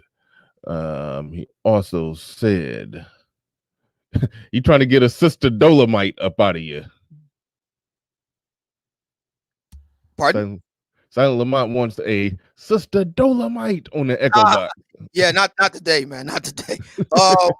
Yeah, but yeah, that was funny. But yeah, but anyway, yeah, I'm always willing to try new things and try new things.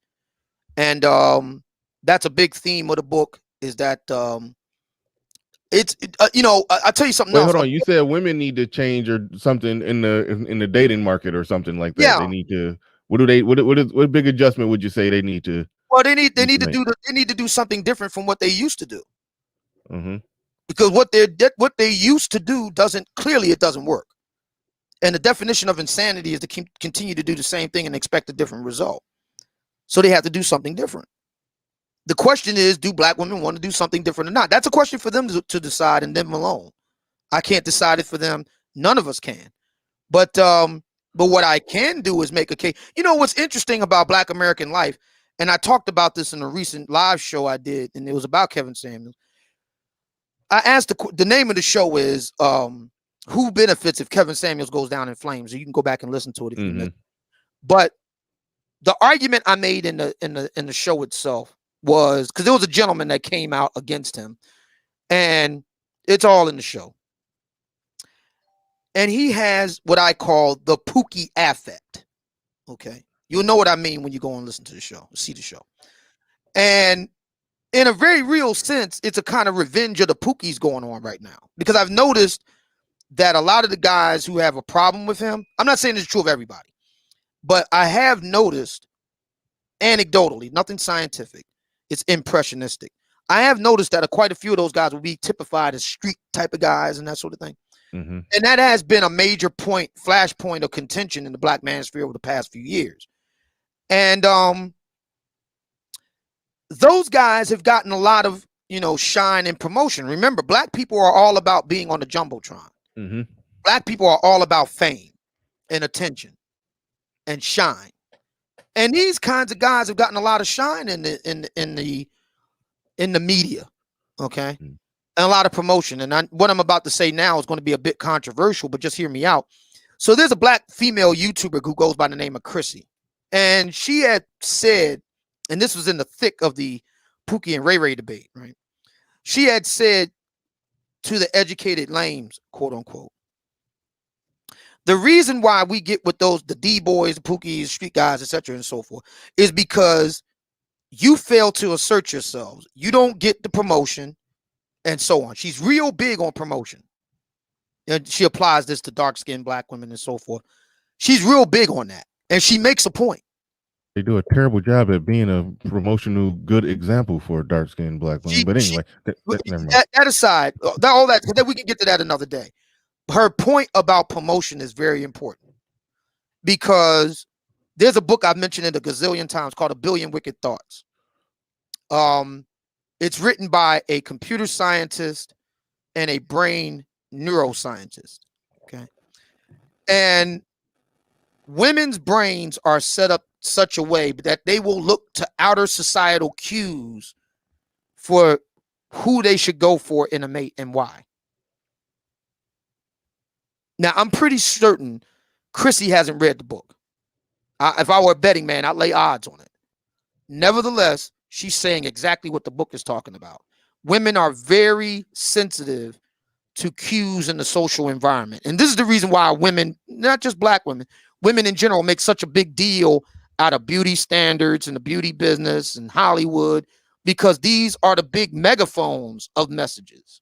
But see now the good question there is it's a two-part question there. On one hand, it seems as if they make a big deal about that because they think they're projecting and they think men are more like them, and we could be socially engineered to thinking Gabrielle Sidibe is attractive if that was just put in front of us and advertised. Right. Like they actually believe that. Like I've had that's just a simple failing of projection. A lot of women do this. A lot of women project their own psychology onto men, not understanding, and it just reveals their ignorance of male psychology. They're just not, they're not aware of it. They don't understand it. So they assume that what works for them will work for men, and we have, outer world evidence to the contrary. So right. that's what's just really going on there. But my main point, bringing it back to the show I did on Kevin Samuels and this one individual in particular, is this. Black women have never really had a choice in a real sense when you sit down and think about it. The choices that they've had in terms of mates from a promotional standpoint have been largely one type of guy. And I think that's another reason why certain male voices are rising up in opposition to Kevin, because he's kind of overturning the apple cart. And now black women can really have a true choice now. That doesn't automatically mean, in the case of what I'm arguing, that the non-select guys are going to get on. There's no guarantees in this world. The only thing that's promised in our way of doing things in the West and in the United States in particular is an equal opportunity, not an equal result. Okay, but what's embedded into what you are saying, and this leads right to one of the questions that I was going to ask from, come from reading the book, is, do you actually think, even though you broke down scientifically how women are wired when it comes to the jumbotron, do you think that they could be socially engineered into liking or finding something else more attractive? Because I don't think men, perhaps maybe with men, maybe small fluctuations, but like I said before, women, they actually believe that men find the prototypical Victoria's Secret model type of woman. They honestly believe we find that attractive because somebody put it in front of us and told us that it was attractive. Right. But with women, they're a little more fluid. They can be sold on something like that. Right. So to some degree, part of what you're laying out here is the concept was embedded in there, or between the lines, is that women can be socially engineered into finding guys who are, viewed as non-select, finding them more select, if not maybe not, so maybe select not the right word, but sort of like what Chrissy said. That's right. That's correct. So that's really your argument, that you think they could be socially engineered into finding other. Not only do I think it, there's thousands of years of evidence. You ever heard of war brides? War brides. Yes, I heard of it, but go ahead and elaborate how that. A war bride is a woman who was taken from the enemy's camp that was decimated and brought into the new camp. Okay. And she becomes part of the new tribe. Okay. There you go. That's not. I think I know what you're going to say next, but that sounds like just simple survival. Well, mating is a part of survival. Okay, but see, women don't get with guys who can't help them survive. I mean, in fact, that's a big part of the argument in our time right now. For example, black women complaining in recent years about not being protected. Is that not about survival? Yeah, but them complaining about that, I mean, I have my views on that, where I think it's a bunch of BS, but you are right that yes, they do need to, or they will get with certain men if survival is on the line. I talked about this. Actually, I mentioned it. I kind of botched it, but it was when Kevin Samuels was on the show, and he remembered the exact season of Spartacus in the episode. That's right. Pretty much. The woman, it was basically like after a, sort of like what you just said, when one group, they was overthrown, the barbarians or gladiators or whoever, they ran in there, and the biggest brute of the gladiators, one of the most beautiful women, was having sex with him, and some other woman came from behind and hit him with something and tried to break it up. She thought the woman was being taken by force. Right. That word that I'm trying not to say. And then the woman explained, like, hey, she more or less made the same point that you're making, that it's about survival. I have to pay with the only currency I have, so to speak. And it's a very real one. Yeah, but see, but a lot of black women have hold on, but real quick, here's the catch though. In this modern society, shout out to Kevin Samuels, how you talk about in this modern society built by men, women are walking around with the ability to put a roof over their own head. I mean, they're able to just go to work, sit in an air-conditioned cubicle, and make just enough to have a roof over their own head, water, electricity, and eat 3 meals a day and make it to the next day or next week or next month without dying. So the mere fact that they can do that wouldn't, you would have to agree to that flips things upside down to where they're not operating on survival instinct at this point. Well, if that's true, then black women wouldn't be, complaining about not being protected. Everybody from Feminista Jones, who actually did a campaign on this, and it was shown on TV One, all the way through to April Mason, who, campaigns with her bosoms. are complaining about this. Mhm. So yeah, we can add in the other layers that some of which you've alluded to. We can add those to the pot. But the bottom line is they have a security concern that's not being met in a 21st century post-industrial age world. So Kevin's repairing to the ancient Roman times in dramatic form with this show. He makes a powerful point. There are things that endure in humanity no matter what time or age we're in. And for women, a major theme that will endure is security. Now that will change. As a matter of fact, I make an argument in the book that security looks a lot different for the non-select guy than it does for the quote-unquote select guy. I was just about to go there. I mean, the principal reason is because we're smarter. I wasn't gonna say that, but okay.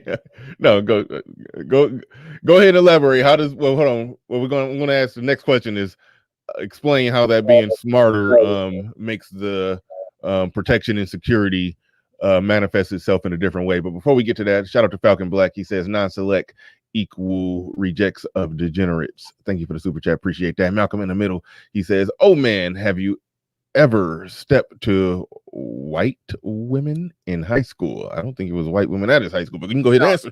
No, there were no white women in my high school. Somebody said something earlier. It was Mr. Shane Visions, and you could touch on this very briefly if you want to. He said we were talking about select, non-select, and the different, trying to hash out what the meanings. He said something like Obsidian is select. Obsidian is non-select because he limits himself to just a small portion of women, a small group of women, or something like that. Say that again. He said Obsidian is non-select because he limits himself to just a small portion, group, or demographic of women. I think you were saying because you only date black women. If you didn't date black women, that's what normal humans do.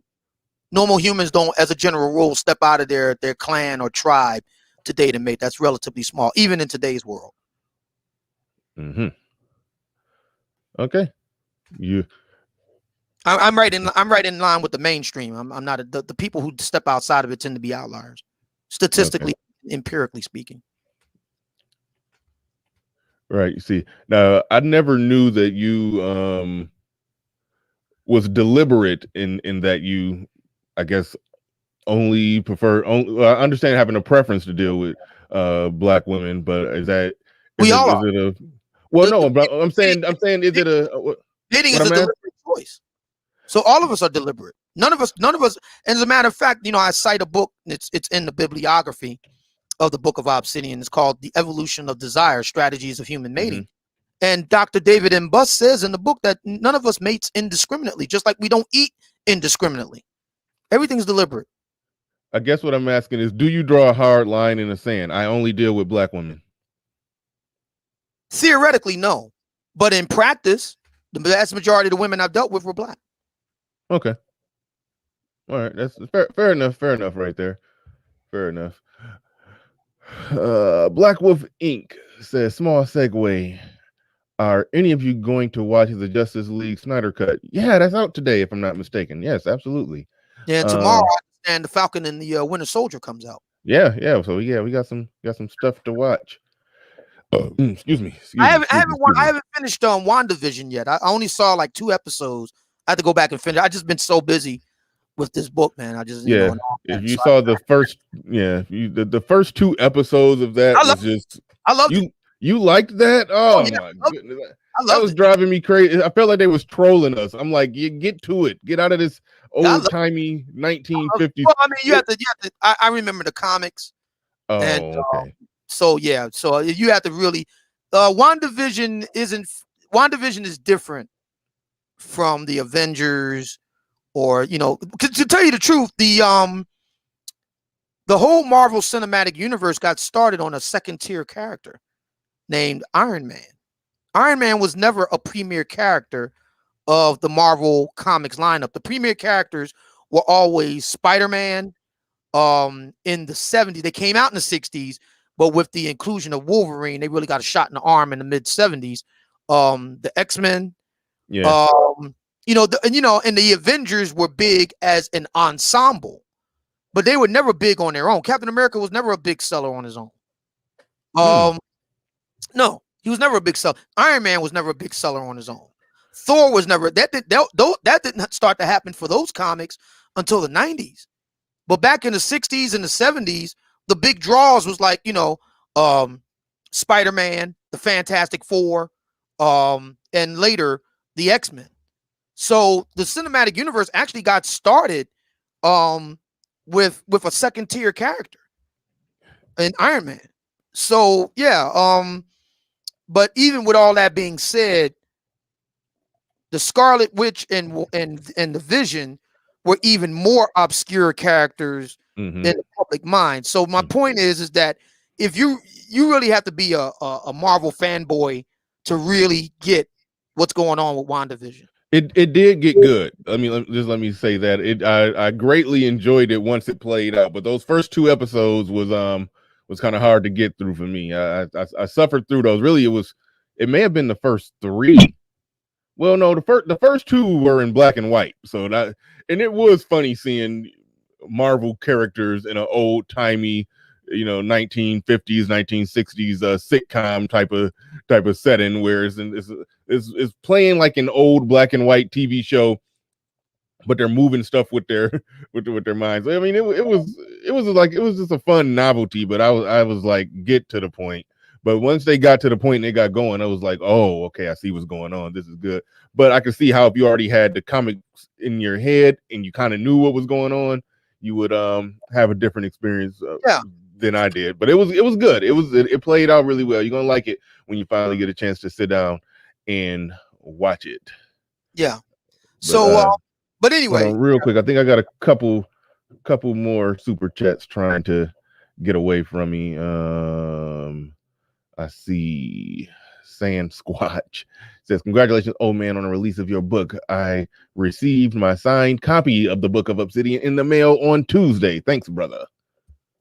Yeah, thank you. I appreciate it. I'm getting orders as we speak for the Book of Obsidian. You can get your autographed copy.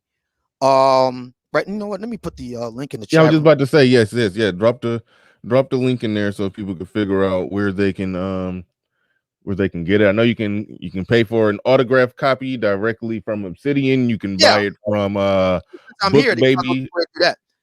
Since I'm here. Well, since I'm here, you might as well go ahead and do that and get an autographed copy. This is historic. It's a historic moment because this is the first, and I can always claim I was first. I hit first of the Black Manosphere, a real product coming out of the Black Manosphere, and was written by one of its acknowledged 3 kings.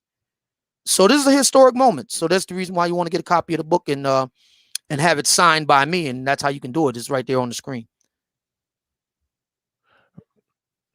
There it is. Little Big Nate. Shout out to Little Big Nate in the building. But yeah. Moderators, keep that link flowing. Keep that link flowing throughout the chat. We were headed somewhere, and then I interrupted you, and I forgot where we was at. Yeah. So in any event, yeah, the War Brides example is just one of many examples of how females choose mates, not just humans, but across the animal species on the planet, and they get with the winners. That's how that works. Males compete, and whoever wins gets the females. And my point in bringing up Kevin with that show that I was talking about is that the other side has never really had to compete until now.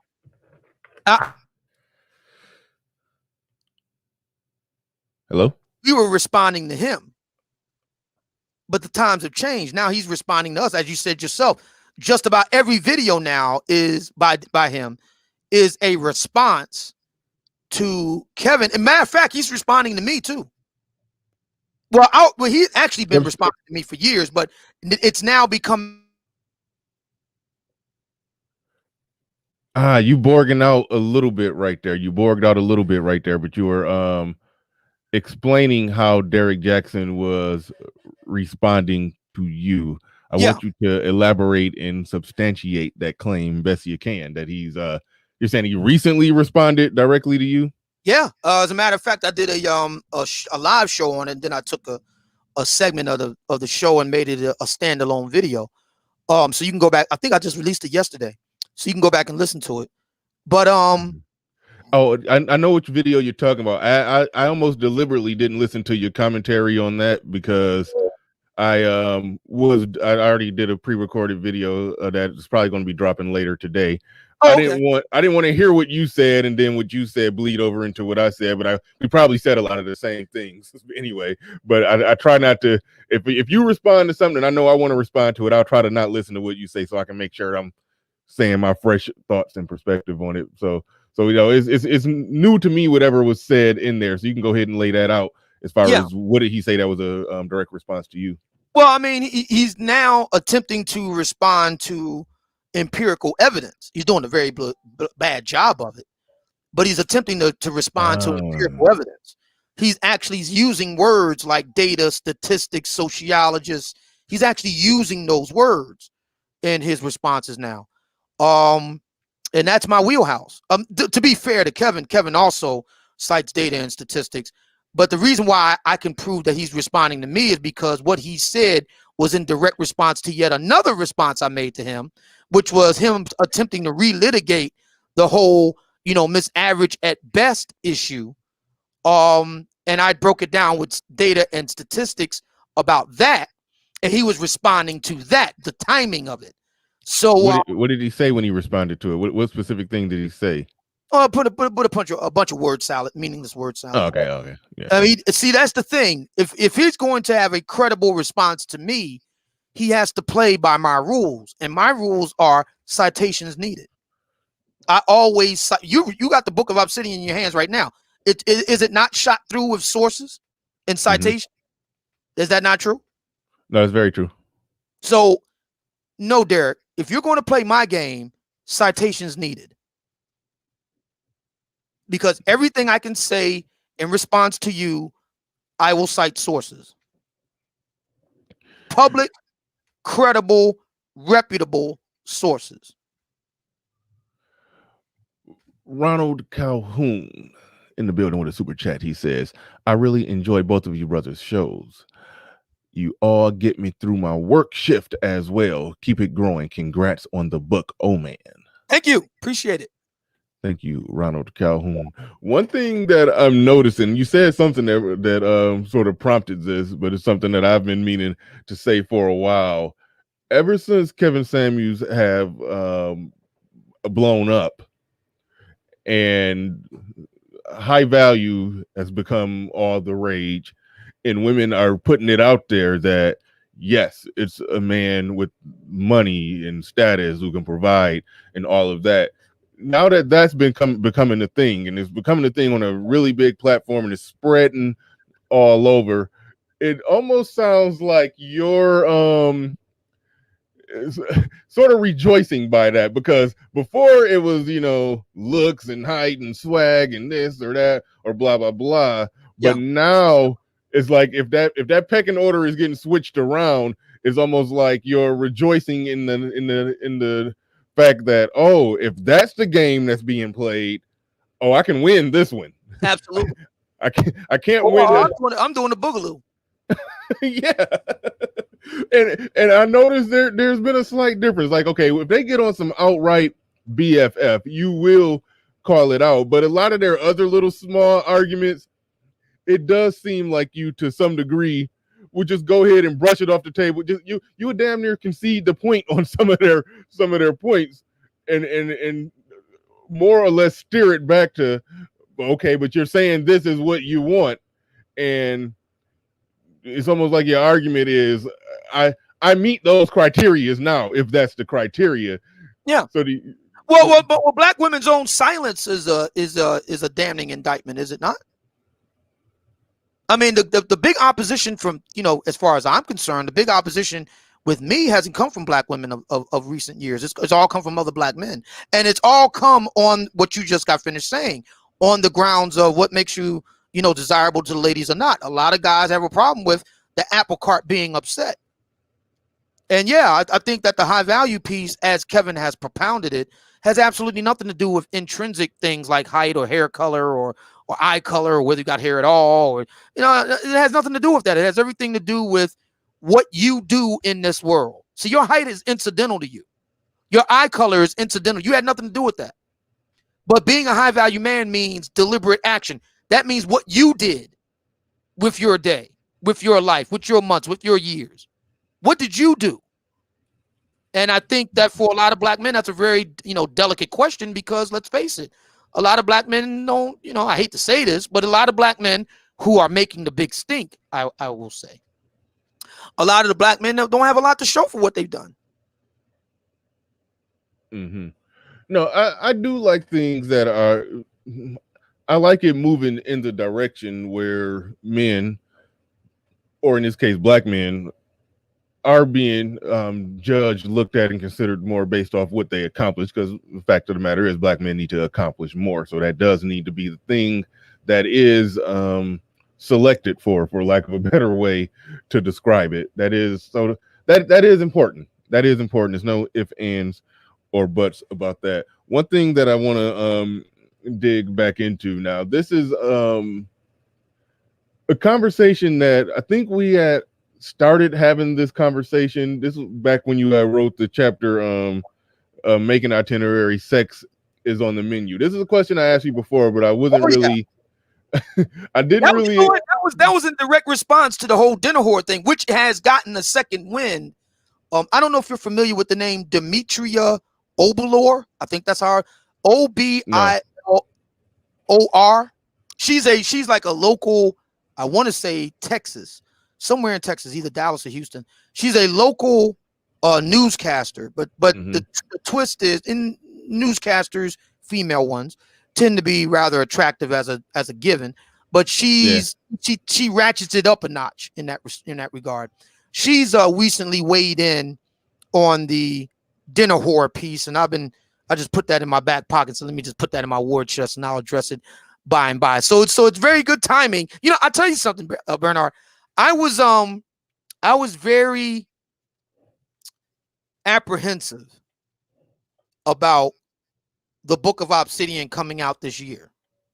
And the reason why was because I did the principal writing for it in 2019. There was a year of the Rona. We're still laboring under it as we speak, but we're seeing the daylight at the end of the tunnel on that. So I was concerned that it may be a year too late, but no, my faith has been restored. The timing is perfect. And one of the reasons why is because of Miss Demetria Obalor. She's made a big splash with this dinner whore thing. And I intend to, as a matter of fact, I'm going to revisit it in the Book of Obsidian, Volume 2, with a kind of update in that regard. So your question about my chapter in the book about making an itinerary, very, very important. And as a matter of fact, I'd like to speak, if I could, because I am taking things a step further in future books along these lines. Now, Miss Obalor looks like a young lady. I would say I would be shocked if she was over 30. Very attractive.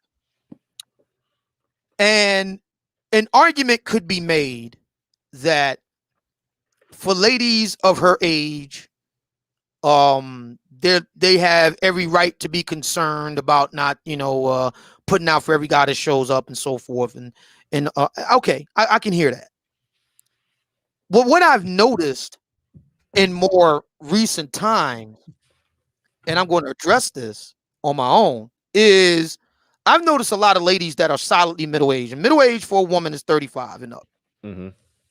I've noticed a lot of these ladies acting as if Steve Harvey's 90-day rule applies to them. I'm here to tell them it does not. Steve Harvey's 90-day rule is really for young ladies, young maidens, late teens through mid-20s that are serious about getting a husband and making a family. If you're a black woman that is solidly middle-aged, the 90-day rule doesn't apply to you. It's more like 90 minutes. It's not, the 3-date rule doesn't apply to you. It's more like 1 date. If that. You cannot be a black woman in your mid to late 30s and beyond. More than likely having had whole human beings pass through your womb and all that it entails. You bear the battle scars of childbirth. Unless you go to Dr. Miami and have them taken away, which is possible, but not likely. You cannot demand that a man date you properly. That time has passed. You can't say that older women really got it going on sexually, but then you want to balk at putting out. You can't say that now. And see, as you said about me, my style is to lean into a punch. I leaned into this argument that guys like me need to stay in our lane, need to date women and that's age appropriate. Okay, we all remember my Tinder experiment. That's just the beginning. And my thinking is this. If I ask you out on a date, ladies, I'm talking to the older ladies now. If I ask you out on a date, it's because I want to bang you. And that is the socially appropriate way of saying, I want to bang you. I don't want to bang you next week. I don't want to bang you next month. I want to bang you tonight.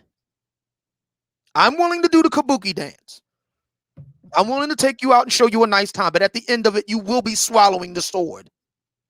Oh, and you can't be 40-some years old with a gag reflex. Come on, stop it, sis. Stop. By now, you should be well schooled. No, I don't.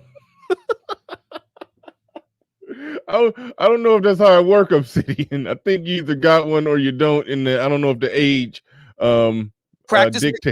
How do you get to Carnegie Hall? Practice, practice, practice. I'm not convinced that it works that way. Oh, it works that way for me. Shout out to Denzel Washington in Training Day. You got today and today only to show me what you're made of. You don't like it? Get the F out of my car. Go back over there with those guys, those simps, the guys that you really don't want to be bothered with, but you'll tolerate because they're giving you a free meal. If I ask you out, I'm 52 years old. I was talking to a sister online yesterday about this. She's 41. I'm 52. I said, sis, we're too old for this. If I ask you out on a date, it's because I want to bang you tonight. Tonight. Not tomorrow, not next week, not next year, tonight. All right, let's get into that. I want to see somebody. I want to speak to someone other than you that have tried this, and I want to see how it goes. When it comes to making the itinerary, I'm going to read exactly what the itinerary is and what it should say. It's basically and I assume that you send the itinerary after the date is already after you've got the date confirmed. Right. Okay, so today she's already agreed to go on the date. And it is a common problem that a lot of guys can get a date set, but they can't close it. And by close it, we mean have her butt naked, bent over by the end of the night. A lot of guys can that's one of the things I did in the book is gave guys like little scripts that they can follow. Then that's what that chapter that you're talking about right now. Yeah, and I want to. You got to reinvent the wheel. You just do what I do there and just send that as a kind of a form letter. You just send them that, and they signify, and we keep on getting up. What I want to do, and this can be done without doxing or putting anybody's face or name on it. Guys who actually try this, because I do want to see the results from guys trying this. Now, I'm out the game. I ain't trying it, but. If you get a date confirmed, because when I was in the game, it was a legitimate problem that you get a date booked and then you go out, you do the date, you do all that, and then you try to, get it back to your place or her place, and then that's when, she get a little push. She start pulling back. Then that's a very common thing.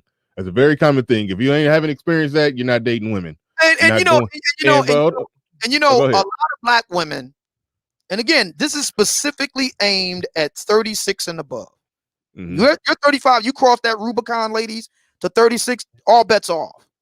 It's a different kind of loving for us.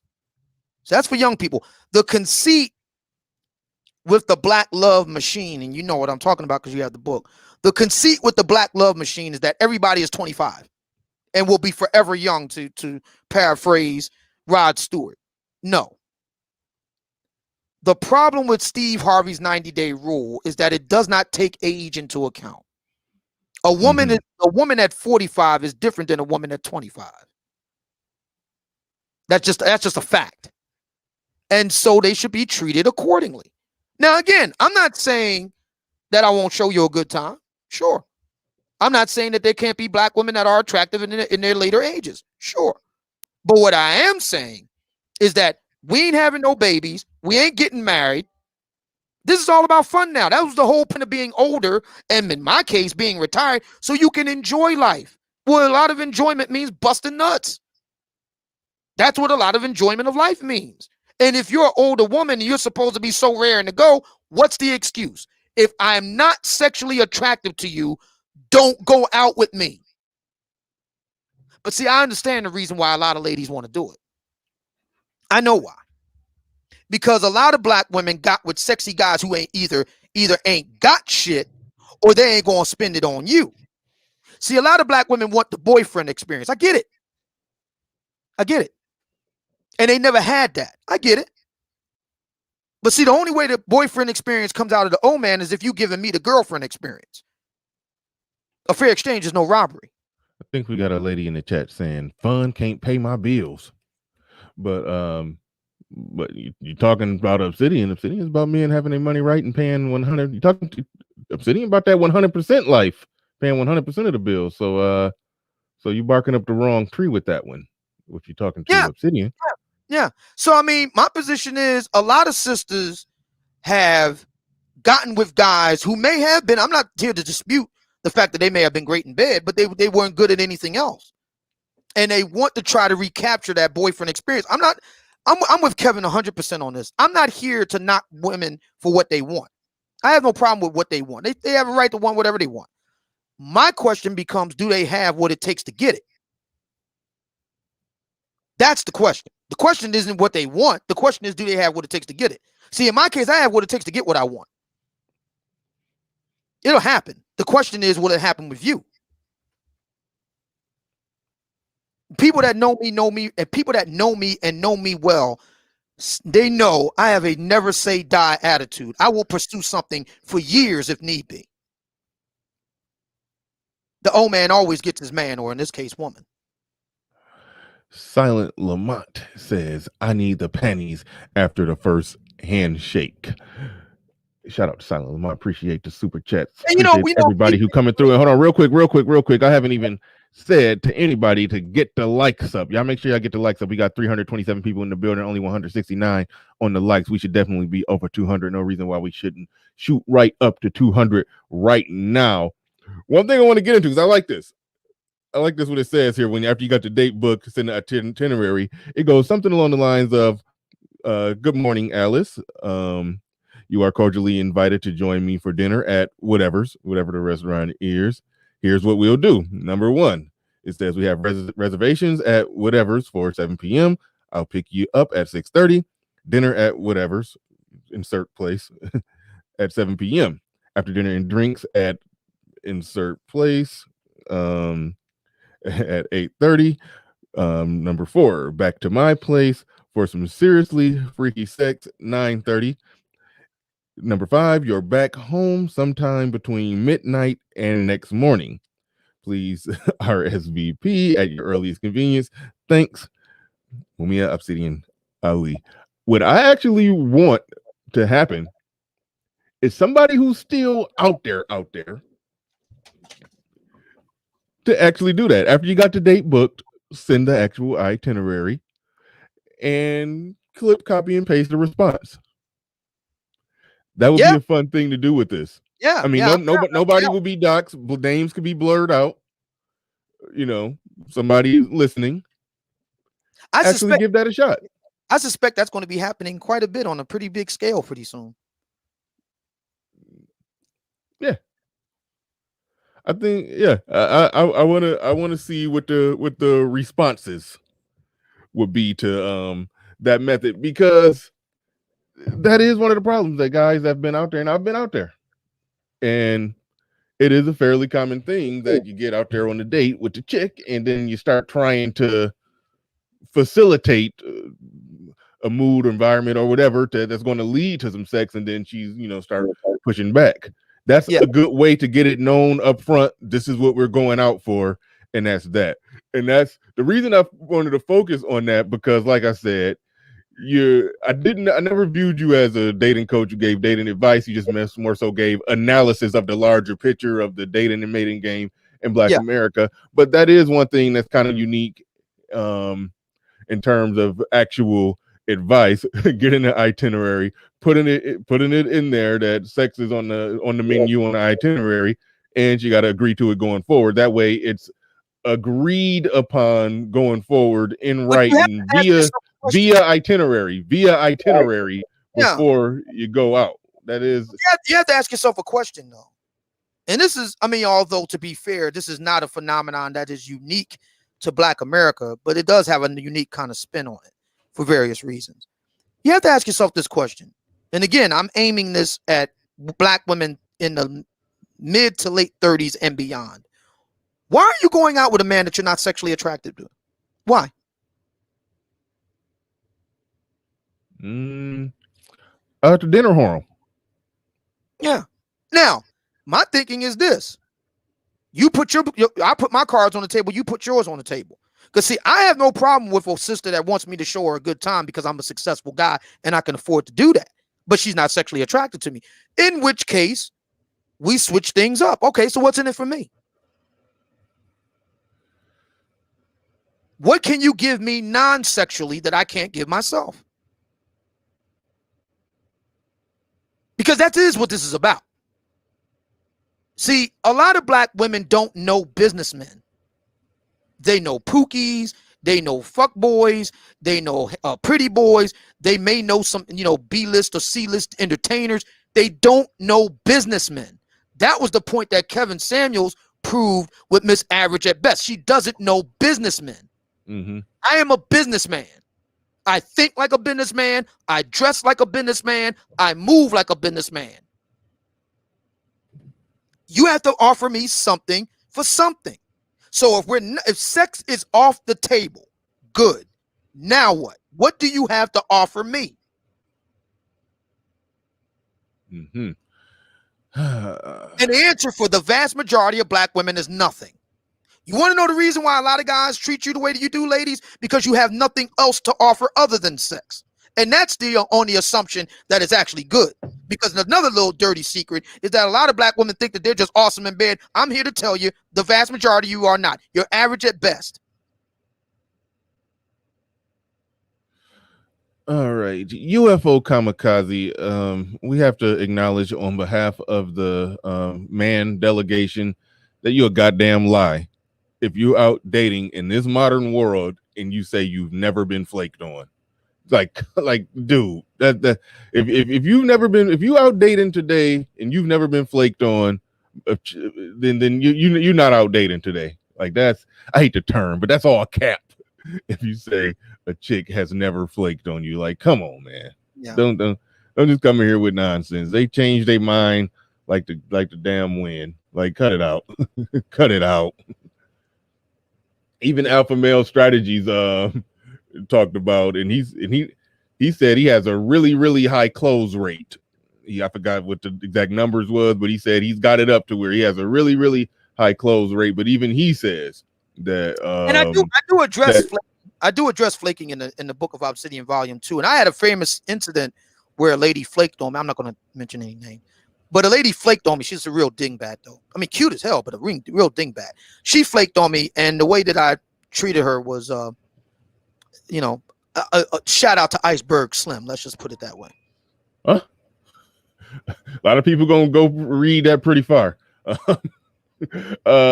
News says nah, but not every. Hold on, he says not everyone been flaked on. Just to make sure we're sure, flaking is agreed to go somewhere, see you, meet you, come to your house, you come to her house, or y'all meet up or go somewhere, or you pick her up, and then for whatever reason, either whatever, regardless of what the reason is, she canceled. If you honestly saying that that's never happened to you, then I question how many women you've actually dated in this modern time. Yeah, it happens. It's going to happen to the best. There was a woman on in Obsidian, you probably remember this, and It was some chick on Instagram who posted like a year later how she ignored the DM from Antonio Brown, who was like the best wide receiver in the NFL at the time. She saw his DM, she read it, she looked at it, and she just left him on red. I mean, she just didn't respond. Right. Like, come on, like women be having so much going on as far as dating. I mean, she probably ignored Antonio Brown's DM because she was probably smashing Chris Brown at the time. But anyway, yeah, that's so yeah. I don't like the cap. But yeah. So anyway, yeah, that's something that has to be addressed. I didn't have time to address it in this book, but I will in future books, and that is the age component. Because truth be told, the freakiest Black Americans are the oldest ones, not the youngest. That's where the STD. Oh, okay. Yeah. That's where all the sex clubs and open stuff and swinging and, you know, kinky and stuff and all that's happening. That's where all the infidelity is happening. It's with older Black Americans, and it's time that somebody talked about this. My position is this: if you are an older Black woman and you're not going out, and you're going out with a man, you're doing so with the understanding that you're going to have sex with him that night. Now, if that's not what you're looking to do, why are you going out with him at your age, with 2, 3, 4 human beings passing through your womb, with the cottage cheese on your stomach and the sea scars? Why are you doing it? You honestly think that a guy is going to court you and marry you at your age? Really? Really? Let me ask you this question. When you say women don't go out with a guy you're not sexually attracted to, but part of the thing, what I assume about being a non-select guy, is that you're not all that sexually attractive. Right. So you see how it could run into a contradiction when you're telling women don't go out with guys that you're not sexually attracted to, but then the non-select guy is a guy who's not that sexually attractive. So it could end up being a situation where that non-select guy doesn't get the opportunity to even woo that woman if from the start say don't go out with him unless you're sexually attracted to him. Well, but that's just it. How many Black women go out with guys they're not sexually attracted to? I don't know. A lot. I thought about that. A lot. See, the question isn't that. The question is, what does the non-select guy do? Now, see, what this non-select guy does is put everything on the table. I know the reason why I'm here. I'm here because I want to bang you. Now, why are you here? See, once you put it on the table like that, it forces them back on their back foot. Why are you here? Because if you're not here to get banged, then the question becomes, why are you here? See, you have to do something for me. I'm doing something for you. I'm taking you out and showing you a good time, all expense paid. By the way, when I say all expense paid, I mean it. I mean your hair did, your nice dress, a nice clutch purse, your shoes, everything expense. You talking about a woman that's already your woman? No, I'm talking about just period. I don't have a problem with doing the whole shot. See, a lot of Black women figured this. A lot of Black women think that because their own personal experiences with a substrate of Black men who are losers can then be extrapolated to all Black men. What Kevin has done, and what I'm going to continue to build on, is to say to these ladies, you are gravely mistaken. There are Black men who don't move anything like the Black men you've known in your life. Nothing. The question becomes, what are you going to do? Be careful what you wish for, ladies. You just might get it. What are you going to do when you get a guy who's 100% across the board? Now what? Mm-hmm. Now what? Silent Lamont says the solution to flaking is having multiple women. Yes, it's a lot of truth in that, but that still does not prevent the flaking from happening. It prevents your butt hurt from not being nowhere near as strong if you have multiple options out there. But they still gonna flake whether you got multiple options or not. Obsidian, you we got to go back to what you just said. Taking a woman out on a date that's not your woman, you're saying that you would pay for her hairdo, high heels, and all accessories that she's wearing. You're saying you pay for all that just for what would they do for me? A date. What would they do for me?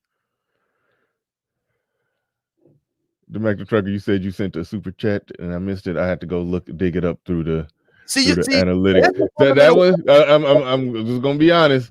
That one sounds. That's the fundamental question that nobody wants to address. What would it? See, I have no problem saying up front what I'll do for you, but you got to tell me up front what you'll do for me. See, notice how nobody has an answer for that.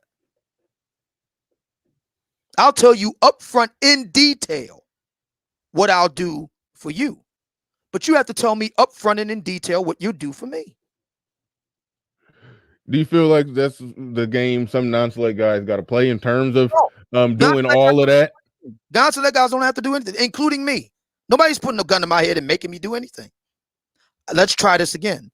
I'd have no problem telling any woman I'm interested in what I'm willing to do for them up front and in detail. Now, what will they do for me up front and in detail?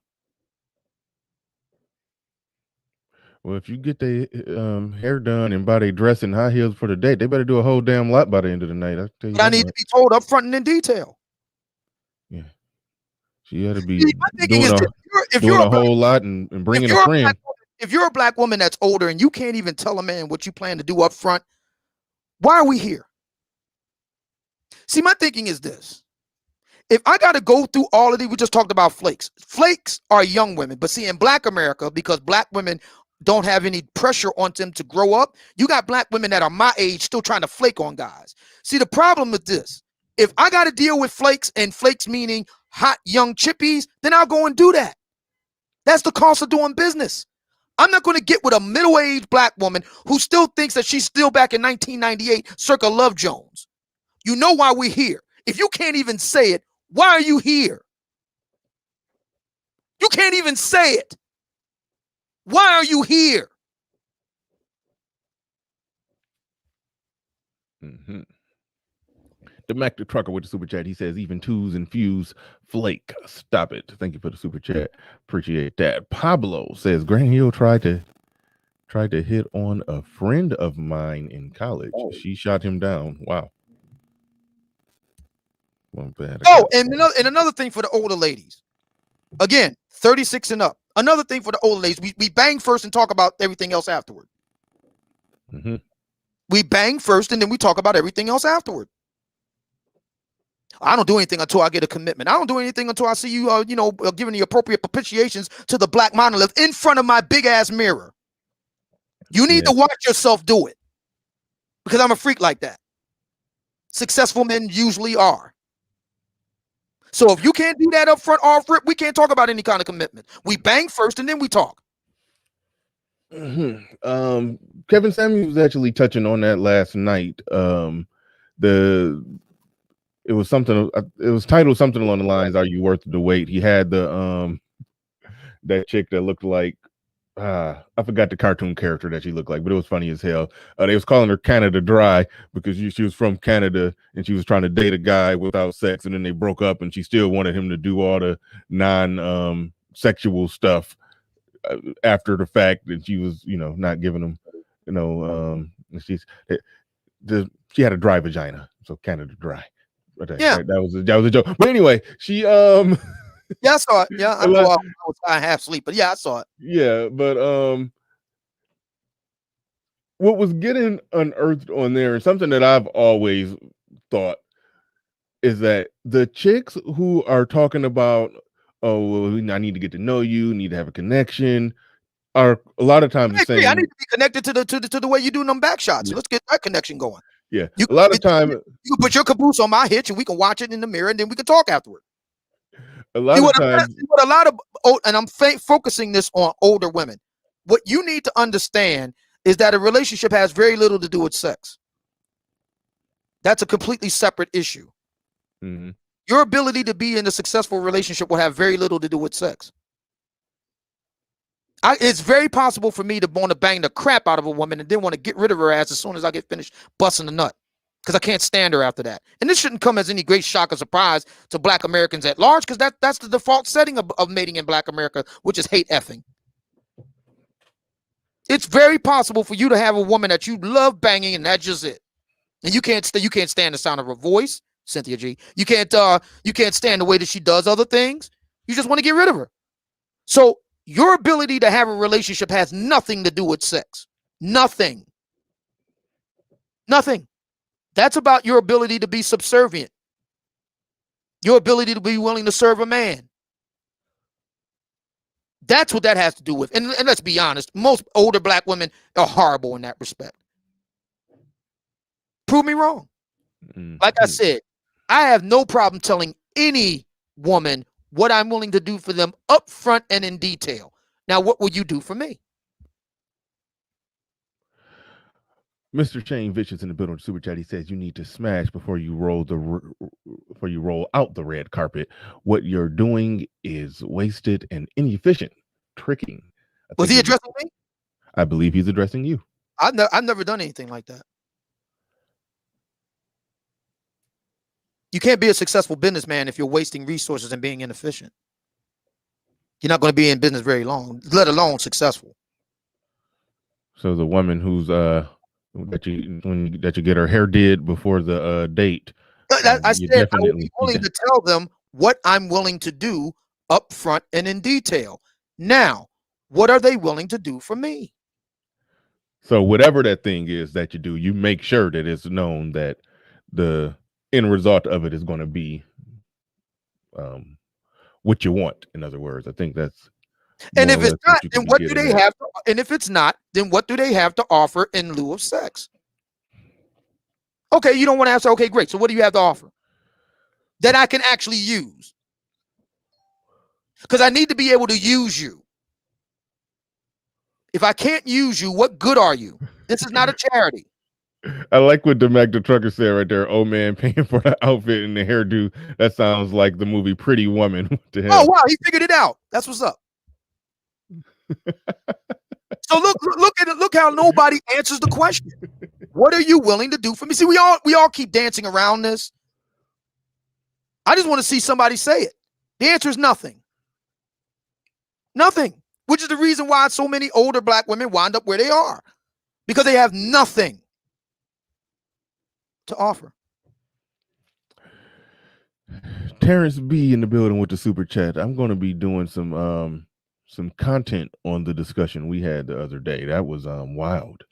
I don't know if you heard that one, oh man. It was no, I didn't. I've been so tied up with the book. But my thinking is, what happens if black women get what they claim to want? See, the answer is nothing. See, a lot of black women are expert at capping. This is the reason why so many black men do it, because we learned it from our mamas. Well, I didn't, but many of these guys did. They got it from their mamas. They cap. But then when you put them on the hot seat, now all of a sudden they get quiet as a church mouse. You can hear a marsupial urinating on a piece of cotton. And that's the whole point. Call their bluff. I will tell you in intimate detail what I'll do for you up front. But what will you tell me in intimate detail that you do for me? And if it's not sex, then what do you have to offer? Did you go to a top flight school? Where'd you go to school? I need to be able to use your network. Nobody gives a shit about the network of Youngstown University. Nobody cares. No one cares. Nobody cares about the great network of Temple University. Nobody gives a shit. Where did you go to school? If you didn't go to a top 10 school, then I can't use you. You didn't go to Spelman. You went to some no-name HBCU somewhere that nobody gives a crap about. You went to a JUCO somewhere. Phoenix University. Nobody cares. You have to be useful to me in some kind of way. If we're not doing the rumpy bumpy, then you got to give me some type of non-sexual value. What is it? All you sisters claim to love Michelle Obama. You want to know where Michelle Obama went to school? Princeton. #1 U.S. News and World Report. There's a reason why Barack Obama be loving on the hell out of her. If I had a woman that went to Princeton, I'd be loving on her ass too. Y'all love Barack Obama. You love Michelle Obama so much, but you didn't do what Michelle Obama did. She went to Princeton. I can use a woman like that.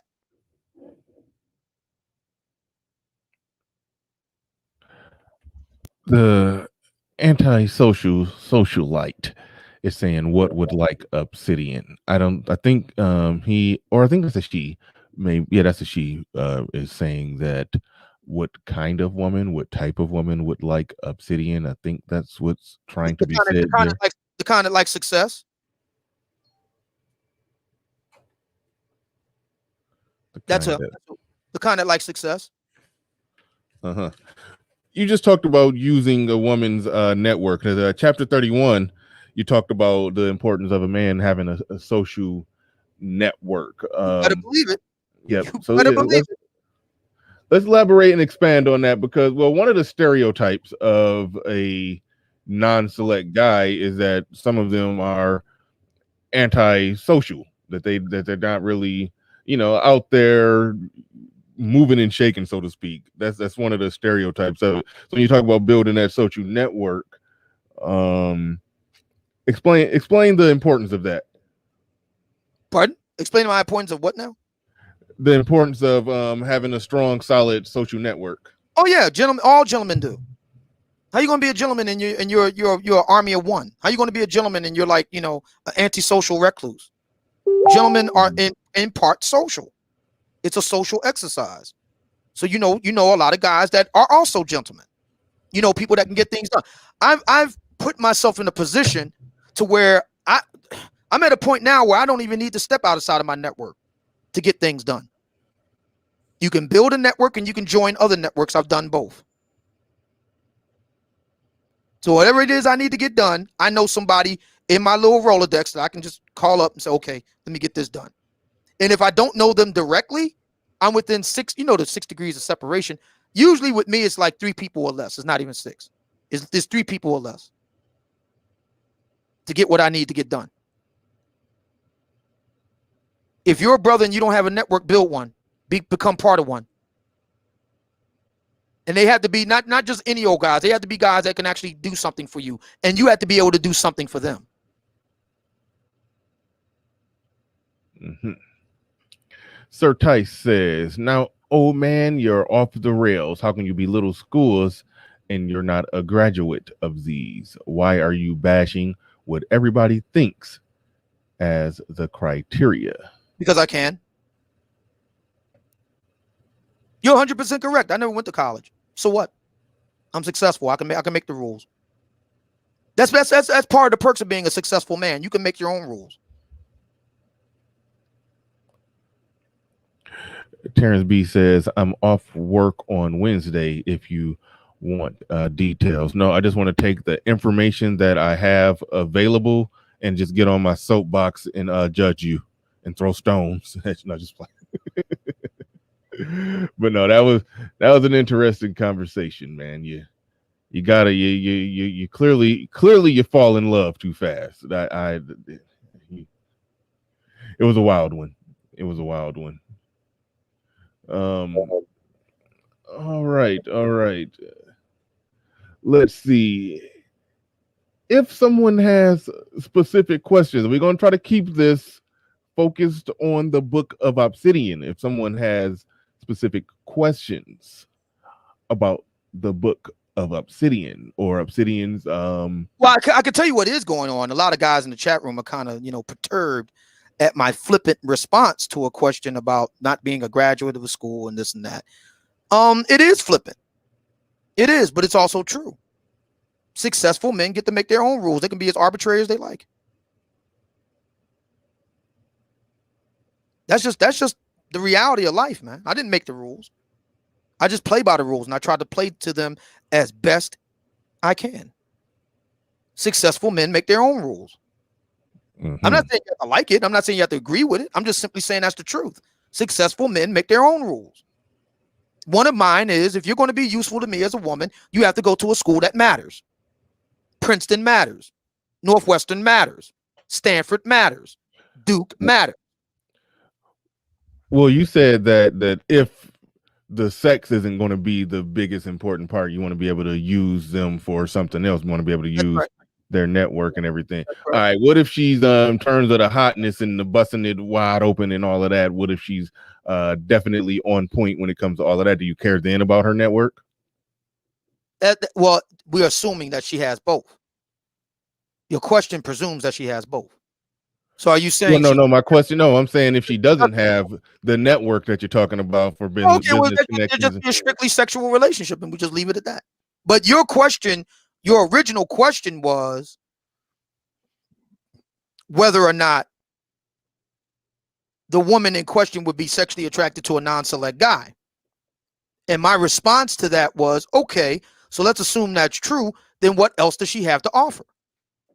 Since it's clear that it's not going to be sex on the table, okay, I can go along with that. What else do you have to offer? Here's what I need.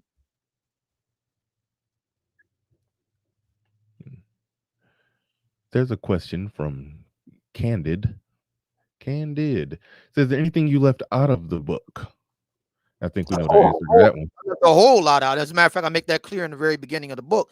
Yeah. There was no way that I could, address all the problems extant in Black American life along these lines, even with a book that's nearly 500 pages long in Deadwood form. So I would have to come back and address those other questions in future volumes. So that's what I'm working on now. Mm-hmm. By the way, I am working on about 4 other books at present, and launched my own little imprint called Obsidian Media Publications. And there are 2 books, the Book of Obsidian Volume 2 and Volume 3, under construction. There's a book I'm writing for the lovely ladies. We did it for the gentlemen. This time coming up, it'll be for the ladies' turn. So I'll be doing that.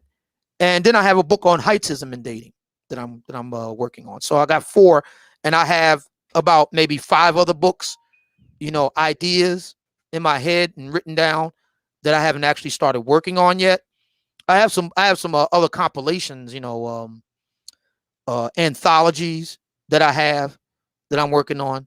So yeah, this decade is going to be the big publishing decade for me, the 20s. So and my goal is to put out 2 books a year.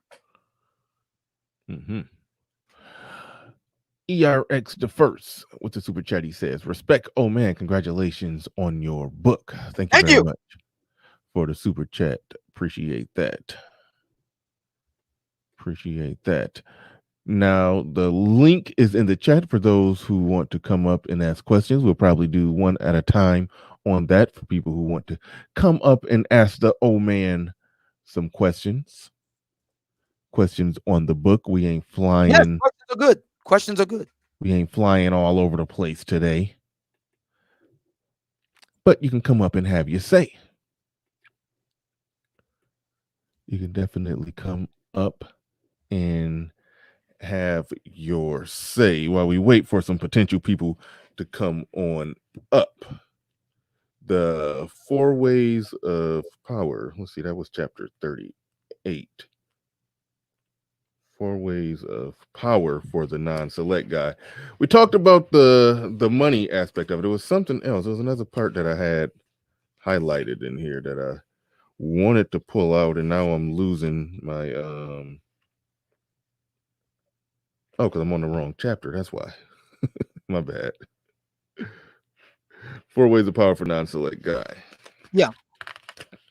Talked about the money, the power of money, powers of one's feet.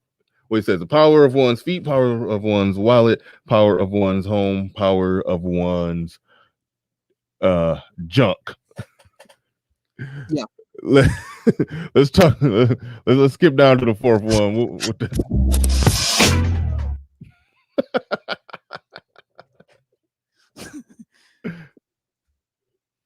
Jada LaRue, while you're at it, post my Patreon link. Just go on Google, type in Bernard Riley Patreon, and then post a Patreon link, because a lot of the stuff, this one will stay up. I will keep this one up, but a lot of the live stream shows go right to the Patreon page, and I already picked up one new Patreon because I guess he missed the live shows, but he want to be able to catch them because he normally watch them after they're uploaded. So he decided to become a Patreon so he can watch the live shows, because some of them will go straight to Patreon.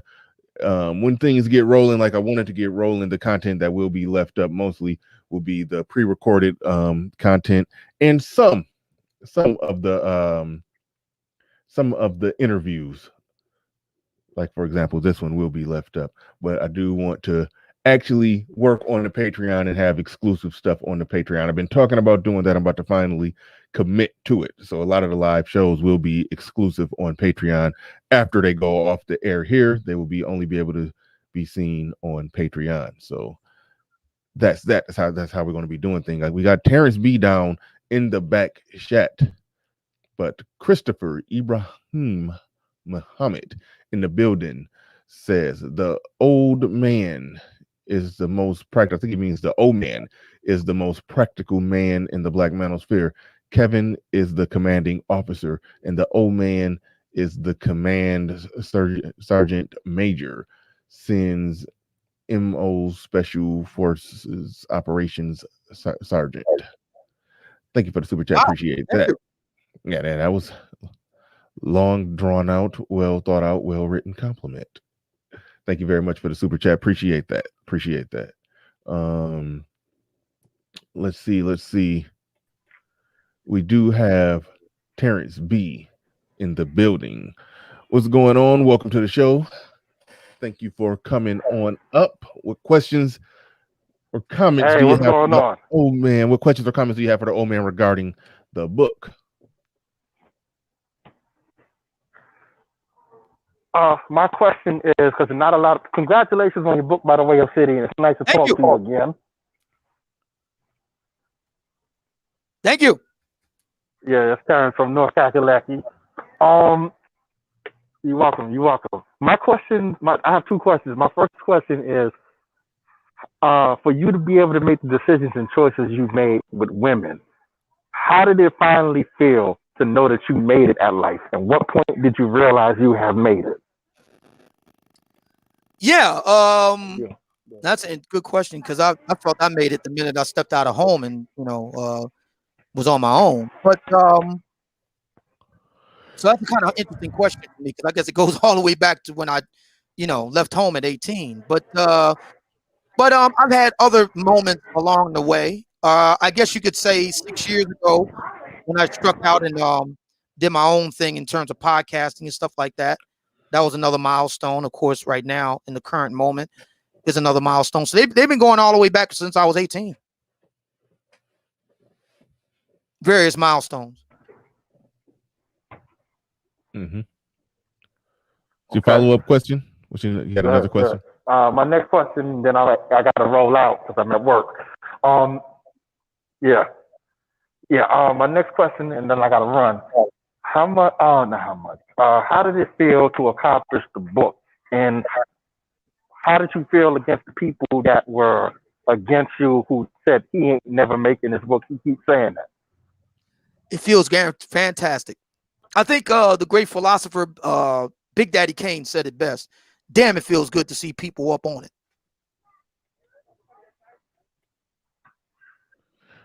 Right on. Thank you for your questions, Terrence B. Indigenous TV in the building says, question for Obsidian. OG, I'm a young aspiring writer. How long did it take you? We talked about this earlier, but I guess he can answer again. There's new people in here. How long did it take for you to write the book, and what advice do you have for newcomers like myself? Thank you for the super chat. Appreciate that. Go ahead, man. Yeah, I started the book in July, and I wrapped it up in February, July 2019, and I wrapped it up in February 2020. So that took me roughly 6-7 months to write. And what I would say to an aspiring writer is to do a lot of it. Write a lot. Mm-hmm.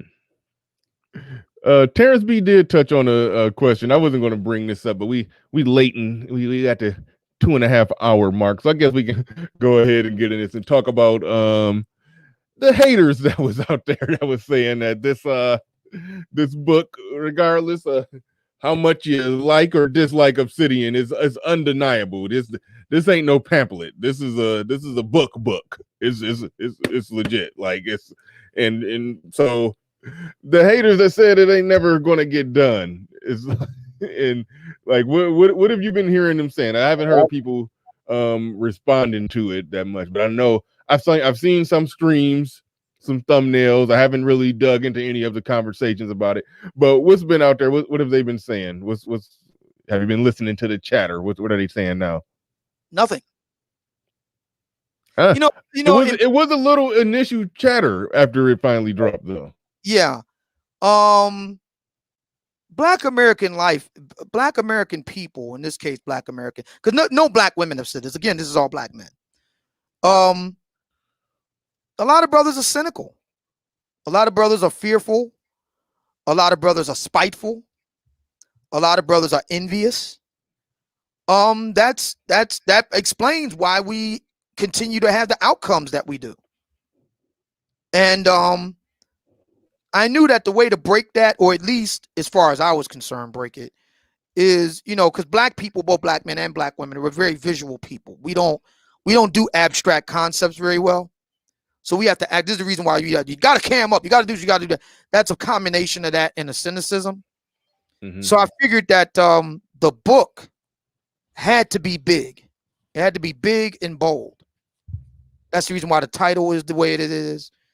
Who does he think he is? The Book of Obsidian. And it had to be big in length. And it had to be big in terms of doing stuff that other people haven't done before. And let's just be honest about this. I'm not going to specifically name names. But other black dating coach authors, I'll put it that way. This is their idea of a book. They put something together under barely 100 pages. Often it's just on ebook form.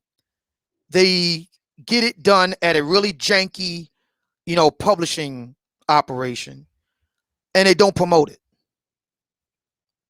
I wanted to do everything opposite of that. I did a lot of research on book publishing, the book publishing business, how books are promoted, the whole bit. And I wound up getting a really great publishing operation that's local. It's called Book Baby. And I can't say enough about them. They did a wonderful job with the book itself. And we're going to be doing promotional stuff with them very soon. Fantastic. And yeah, I didn't want to do something that most people have done before me. I wanted to do something that was really, groundbreaking. And I think this is it. Black men deserve a book like this. And I'm glad to be the guy to kind of bring it about. And for the critics, I've been, I ain't gonna lie to you, I've been kind of quietly waiting in wait to see what they have to say about it, and nothing. That's how you deal with critics. You call their bluff. This is the reason why, going back earlier to our previous conversation or previous discussion about, my dating methodology with the ladies. I have no problem giving them what they want, but they have to tell me what I get. If I have to tell them what they get, they have to tell me what I get in detail. That's only fair. I'll give them what they want, but they have to give me what I want. And black women just dummy up. It's the same thing here. A lot of guys can talk when the book is being written and it's going through rewrites and revisions and editing, and I'm going through the process of how I'm going to market the book and the campaign strategy. But once the book hits, silence.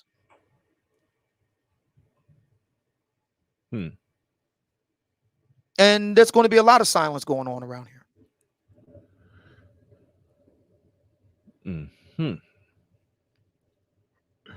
I wonder, will somebody actually read it and run a fine-tooth comb through it and actually give somebody who has, disagreement or dislike of it, actually read it and run a fine-tooth comb through it and, pick apart many of that, well, try to pick apart many of the aspects of it. I wonder if that will happen. I mean, that'd be interesting. I'm sure you will embrace that if somebody actually attempts to do that. I wonder if that. I certainly hope so. There was a gentleman in the chat room who reminded me of a lady who wrote a nearly 700 word, almost 700 word review of my book. She didn't read the book. She just vented her feelings about how she felt about me. She's probably sexually attracted to me too. By the way, you do realize that when you get women mad at you, that they're usually sexually attracted to you. You do know that, right? Well, I mean, in some cases, that's probably true. Yeah. I mean, I don't do.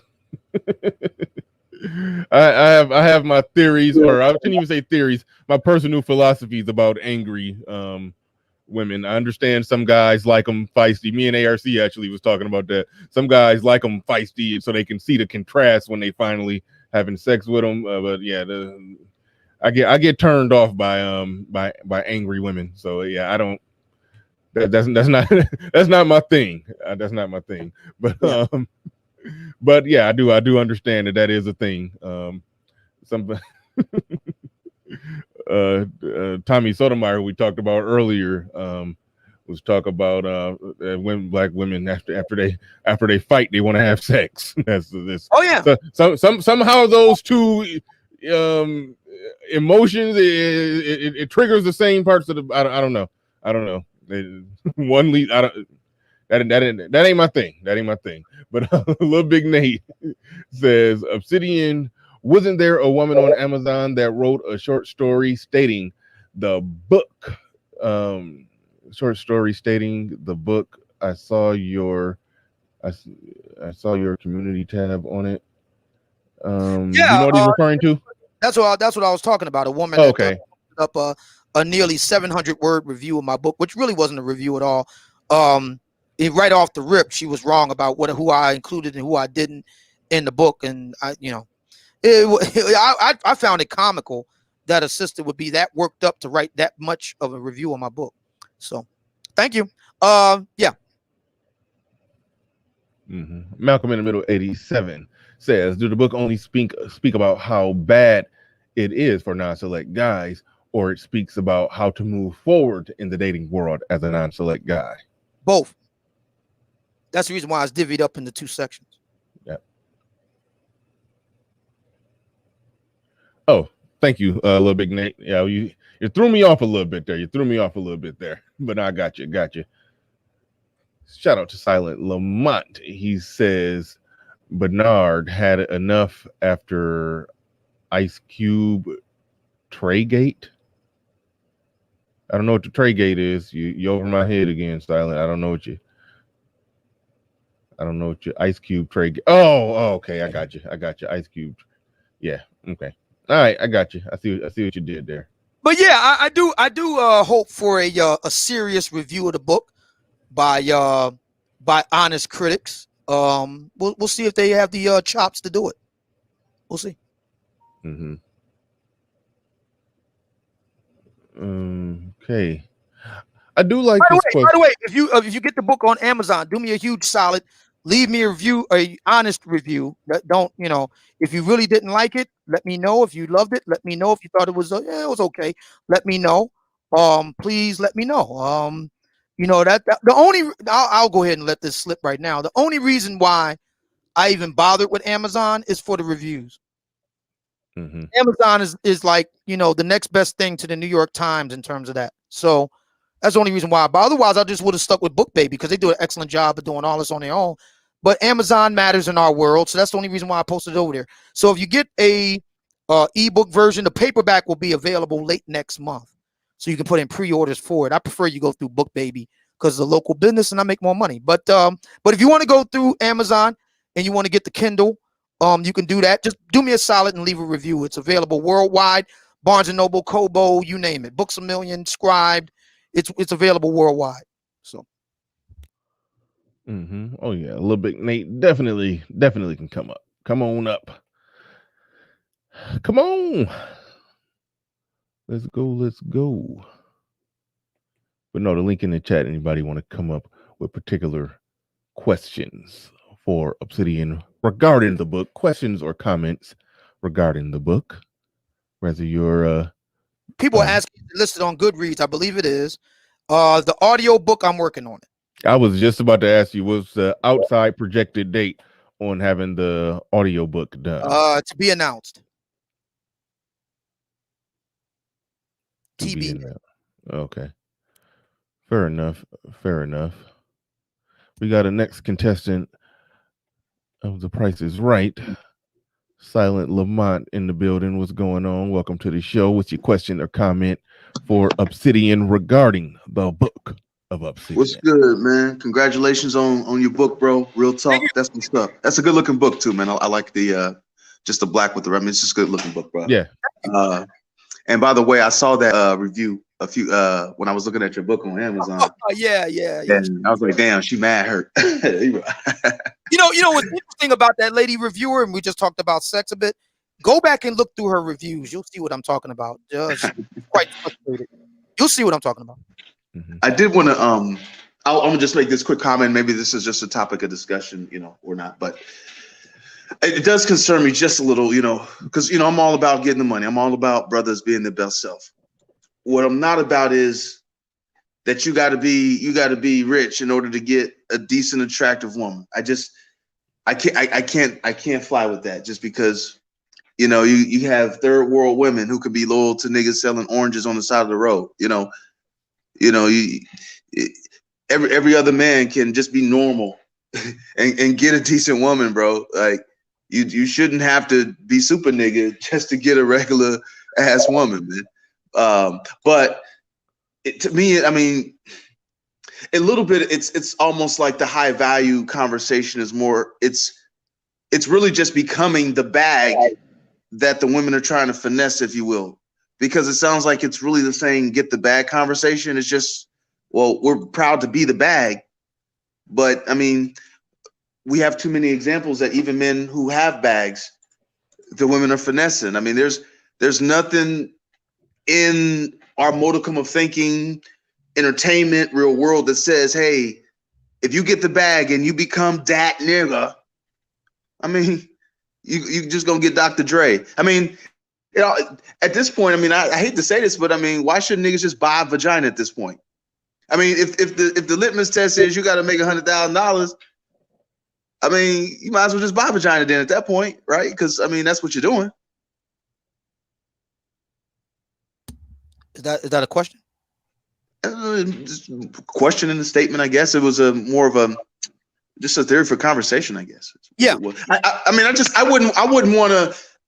I'm well off now, but I wouldn't want a woman to want me because I'm well off. I would want the woman to have seen the value of me as a man, like you were talking about earlier about getting in early, right? Right. I expect that a woman was supposed to be able to peep my character and to peep my hustle, that I am the type of man that will become that. So she has to be wise enough to be able to peep game in me. But if I'm already there, I'm just gonna rent you. I'm sorry. Well, I'm glad you said that, Keith, because and I'll drop off at this point. I'm listening to your answer, brother. Yeah. All right. Thanks, Silent Peace, man. Thanks for coming up. Yeah, you make a really good point because, and I'm speaking in generalities here. Obviously, I'm not speaking for every last black woman forever and ever and amen in the country, but generally, black women have painted themselves into a hell of a corner. Me and Kevin are kind of doing a 1-2 punch on that because black women have made it clear that they're not interested in the process of again, I notice how many black women love Michelle Obama. And what's the name of her book? It's called Becoming. Black women make a big deal out of the idea of having to go through all the things that you have to go through to get where you are. If you read their books, I'm a very keen student and researcher. In this case, of black women, so I study what they read, I listen to what they listen to, I look at what they look at. And what I found is that they want that for themselves, but for black men, they want a finished product, a shiny, fine, effective looking product. Now, again, I'm with Kevin on this. I don't knock black women for wanting what they want. The only question I have is, do they have what it takes to get it? See, the more successful a man becomes, the higher his standards become. So the question for me in relation to what Keith said, and is very important. Okay, ladies, you want a man that's already successful. You're not interested in building with him and stuff like that. You don't want to go through the process of becoming with him. And I get all that. That's fine. Then you do realize that the standards go through the roof now. You do realize that. You have to be, I call it Instagram model grade. You know what I'm talking about. Yeah. And possibly snatch weights with the really big legs and ass. That's a starting point. You do realize that. You have to be Instagram model grade. You do realize that. I mean, we can do this. I'm down. But once you get what you claim to want, now the game changes significantly. And I'll tell you, for me, my thinking is if this is how we're going to play it, if it's going to be a transactional relation, I got no problem with that. A fair exchange is no robbery. If we're going to do a fair exchange, no robbery, we're going to do a transactional thing, then the only words you really have for me is whatever you like. What else is there to say? Seriously. What else is there to discuss? As if you had something to say that was important that anybody wanted to listen to anyway. Yeah. One thing that I'll add to what Silent was saying, when he was talking, it was reminding me of a woman that was on Kevin Samuels' show last night who was saying she's been engaged umpteen times. The first guy, oh, and I see y'all down there in the back chat. I saw that. Yeah. I saw that. And she did have some crazy looking eyes, though. I ain't gonna lie. Those eyes was kind of, yeah. But she was attractive. She just had them crazy looking eyes. Anyway, yeah, I remember what you said. And yeah, yeah, one guy, she said the sex wasn't good. So just had something to do with why she broke up the engagement. The other guy said he didn't. This I'm just gonna skip past the that part. But the other guy, she said something along the lines as he wasn't that smart or didn't challenge her intellectually. And then but hold on, but when Kevin Samuels interrogated a few more things, we found out that they both apparently had the same degree and worked the same type of job. That's right. And made the same type of money. Like he was literally intellectually, economically, in every way or equal. And it just spoke to the notion that shout out to what Silent was alluding to, that the black man, he got to be super Negro. And Kevin Samuels said that and broke that down. But one thing I do want to say about anybody who's saying this high value, the whole thing about the high value man and is putting, it's just a spin on the whole get the bag thing, and black men are supposed to be happy celebrating that they're the bag. If you actually watch Kevin Samuels' show, what he does a lot of the time is when they start talking crazy like that, he talked them down from that ledge. It's only a few women. Oh, go ahead. There was something else that happened in that exchange last night. Okay. That was very interesting. Mm-hmm. The men that she really desired weren't checking for her. That part too. That part as well. See again. This is the trick. The question at this juncture, and me and Kevin are different in this respect. I respect what he's attempting to do for younger generations. I respect that. That's true. He's attempting to talk sense to the younger ladies. I get that. I have no problem with that. My focus is on the older ladies. But he's talking them down from the ledge as well, though. But I understand. But he's kind of has a focus. He uses them as a kind of object lesson for the young. That's true. That's true. I'm not using black women for an object lesson. I'm just bringing it right to their doorstep. Now what? Now what? Yeah. Indigenous TV says there's a brother who was on YouTube named Chronicles of Judah. I heard of him. I might be subscribed to him. And he once said that black women want black men to be the black version of the so-called white man. The brother saw it even back then. Yeah, I get that. I think he's right. Chat. Black women want powerful men. They do. And by power, it has to be overt. It has to be over the top. It has to be public. It has to be visceral. It can't be quiet competence. Black women don't respond to that. Yeah. It has to be overt displays. Why do you think I did the book the way I did? It was big and bold. Why do you think I have a campaign, a promotional campaign that's pretty substantial? Because it's big and bold. That's what black women respond to. Jessica X, you did read my mind on that one, but I let that go because I wasn't trying to take the conversation down that path. But whenever somebody whenever somebody do that, but I understand the point. But in practical terms, powerful men equals white in the mind of black women. Yes. So we need to include that. Just And and we just like when pro-black start talking and they start talking about the government, they will refer to the government as a white man. I'm yeah, like, so right. I don't have a problem with any of that. My position is, see, I guess there's a lot of, see, I treat life like golf. My metaphor for it. I don't worry about whether I got to play it from the fairway or the sand trap, or I got to go on the putting green. I just play the ball from wherever it is and play it from there. This is where we are. The question is, can it be changed? The answer is yes. The question is, do black men writ large have the will to do so?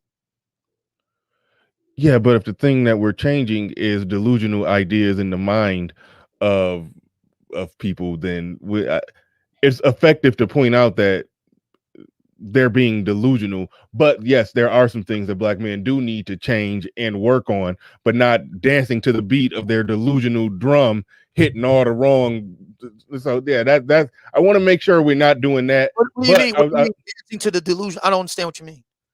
Okay, if their delusion, if they have a delusion so strong to when they think of power, they think of a white man, and they think that to the point to where even a black man with power, they see him as less powerful than a white guy who works at Office Max, then yeah, that's delusional.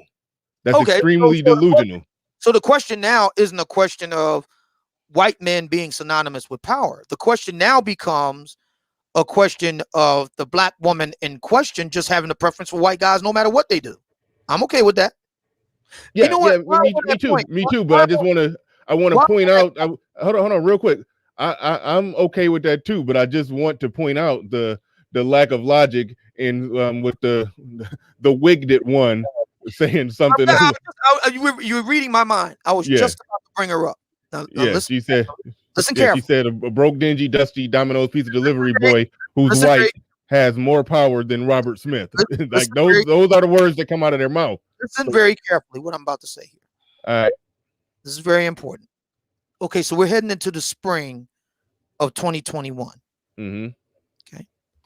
We've known about, I'll put it this way. I'll speak for myself. I've known about Cynthia G since roughly 2018. So we're looking at better part of 3-4 years. Mm-hmm. Okay. My thinking on Cynthia G is this. In 2021, I have absolutely no problem with her. I did in the past. And I laid out my reasons for it. But we're in a different period now. The conversation has changed. In many ways, she's stagnant. Because she's saying the exact same thing she was saying 3-4 years ago. It hasn't changed one bit. Mm-hmm. My thinking is this. I have absolutely no problem with Cynthia G, and this is the reason why. In 2021. The reason why is because she has marked herself out and her substantial following. She's got like over 50,000 followers. Okay, she's marked themselves out as the type of black women to avoid. She's made it clear that no matter what you do as a black man, she's not going to get on board because you're a black man. It's not because you're a black man of a certain type. It's not because you're a black man who didn't perform. It's not because you're a black man who didn't do this or did do that. It's because you're a black man. She's not going to get on board. Period. Right. Okay. So, hang on. I mean, I want to get off of her because I like to talk about the ideas. I don't want to hang on. Let me drive this point. She's important because she represents a certain constituency of black women who are not going to cooperate and submit no matter what you do. I'm okay with that. Mm-hmm. My position is, thank you, Cynthia G, in the year 2021 moving forward, for marking yourself out as the kind of black woman who cannot be reasoned with, cannot work with, cannot partner with, cannot do anything with. Please go over there, do what you do. God bless you. I have no interest in censoring her, no interest in reporting her to the Politburo. God bless her. Let her do what she do. And we will focus on the black women who do want to submit and who do want to get on board and who do want to cooperate. That's where I'm at with it. I am so thankful that Kevin Samuels has forced black women like Cynthia G to admit, I don't give a damn what a black man does. I ain't ever gonna get on board with them because he's black. Okay, so now we know who's who. Great. I'm gonna go over here because there are sisters out here that do want to submit. There are sisters out here that do want to get on board. I'll just go and work with them. See, before all this happened, these black women were intermixed and mingled up and mixed up. And what Kevin has done is separated the two. And that's a good thing. Now we know who's who. So at this juncture, as far as I'm concerned, as a black man who is successful, shout out to Red Supreme. He said, I personally witnessed Cynthia G run from Obsidian. I personally witnessed Obsidian tear her limb from limb intellectually. I've witnessed it. So we know who Cynthia is. Cynthia is a sister that can't get with a brother that's on point. She can't handle it. She can't handle a brother that can handle his business. She can't handle a brother that's ambitious. She can't handle a brother that's putting it on the wood. She can't handle a brother that's an apex predator. She can't handle that. She has to get with a weak man. I'm good with that. Thank you. Now go over there, and I want the women who do want powerful, competent, effective, industrious, ambitious men. She's told me she ain't that chick. Good. If I could chime in on this. Yeah, I was just about to go to you, and the people out there, they're saying Bernard don't want to smoke or whatever. Listen, I have no problem with talking about her arguments and her ideas, but for me, it's about the arguments and the ideas, and it's that way for Obsidian too. But the way that he talks about it, it seems like he's just it makes it sound like there's just too much of just a focus on her and not the ideas. I don't care about her. I care about the bad ideas, and I do like to talk about and analyze things that make sense and don't make sense, and hash it out and get down to the bottom of the truth and making sense in this world. That's what I'm about, challenge ideas and not people. But Obsidian has a way of going about it to where it sounds like it's about the person, and that's what I was trying to cut off. But at the end of the day, I just let Obsidian rock and go ahead and do it. But go ahead, little big Nate. I'm sure you had a question about the Book of Obsidian. I guess if you want to briefly touch on what we kind of stepped into, I guess you can go ahead and get on that as well. Appreciate you letting me up, Bernard. Congratulations on the book Obsidian. It's a great accomplishment. I'll be sending the money out for it soon. I appreciate the ebook that you sent me. Thank you, sir. Thank you. Very, very gracious of you. Yeah, on the lady from Seattle thing, I appreciate what she does. I think it's of a tremendous service to us. She congregates the type of women who think like her under her banner. We get to gauge how many of these women there are. We know that they're, for the most part, ruined. I suggested to you, brothers, if you're ever in her chat, I don't know why you would be, but if you're ever in her chat or her comment section, just put the ruined. That's all you have to do. Just remind them of who they are. The pink pill, Miss Swirls, whoever. Don't ever be mad at what these women are doing. They are congregating all of the ruined under these platforms. It's a good thing. It really is. I look forward to the day when bus fills of, morbidly obese, gorilla glued, hair hatted, tattoo covered Black women drive into Montana, drive into Idaho, drive into the Dakotas, and then get off their buses and, hit the main square looking for their white men. I look forward to this. I'm going to sit back with popcorn and watch the festivities, So I encourage these women to do what they do. Because again, they're bringing together all of the failed, bitter, sadistic, nasty Black women under their platforms. This is a good thing. But in reference to Obsidian and the book, I had a question, sir. You know, there's an old adage that if you want to hide something from Black people, you put it in a book. I'm curious. I'm not asking for specifics on the success of the book, but has the response to your book and the purchasing of it helped give you hope that there is an appetite for a literary product for Black America from a Black American? Like, what was your attitude in reference to Black people and our propensity not to read or to read? And after the initial sales of your book, has that changed? Are you even more driven to put out these additional books? I'm curious. Well, Black women read more than anybody else. That's a fact. It's been published in Essence. It's been published in Pew Research Center. Black women read more than anybody else. So really what this comes down to is whether Black men read or not. And there's only one way to find out. So I put out the book. That's what about taking risks. You know, you can't be an entrepreneur and don't take risks. That's what an entrepreneur does. They take risks. That's what they do for a living. Every day I take a risk. Every day. Every time I get on the mic and go live, I'm taking a risk. Every time I launch an initiative or a project, I'm taking a risk. So the question now becomes, you know, how Black men respond. We'll see. I think it's too early to say. We'll see. Okay. Are you satisfied so far with the response, or? Well, the book hasn't even been out a month yet. So. Okay. How long before you make that assessment? At least 3 months. 3 months. Okay. At least that.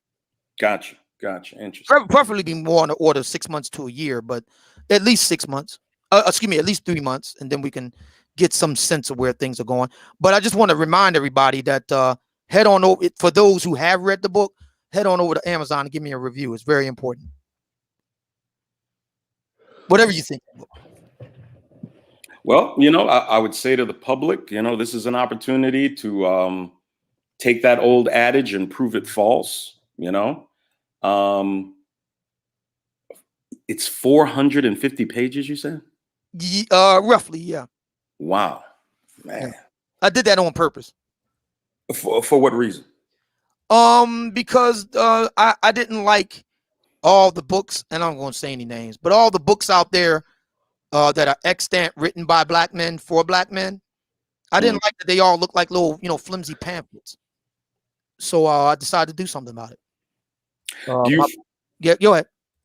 Do you foresee mainstream media folks approaching you for interviews? Do you think the content of the book would allow something like that to happen? You know, they are starting to let, you know, quote unquote red-pilled folks make appearances on their platforms, you know, attempting, of course, to embarrass them, but oftentimes, like Mr. Peterson and Rollo Tomasi, they do a pretty good job of showing up the actual interviewer. But would you be open to doing something like that? Would you be open to going on a more mainstream media platform? Okay, so that's two questions. Number one, would I be willing to do it? Yeah.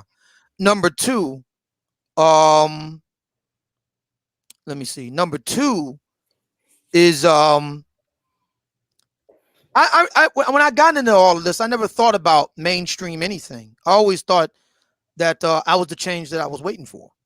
So when I say the media, Obsidian Media Network, I mean it. I mean, I'm not even thinking about what mainstream media does or doesn't do. But if they come calling, sure, I'll take their call. Well, what I appreciate is the fact that the mainstream media, in part, is a dinosaur. It's dying. You know, CNN, MSNBC's ratings are in the toilet.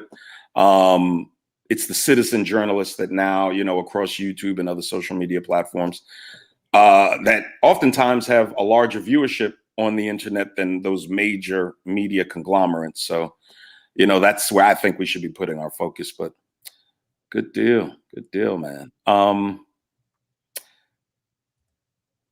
Yeah, I just want to tack back to the Cynthia G question, and I understand where Bernard is coming from with that.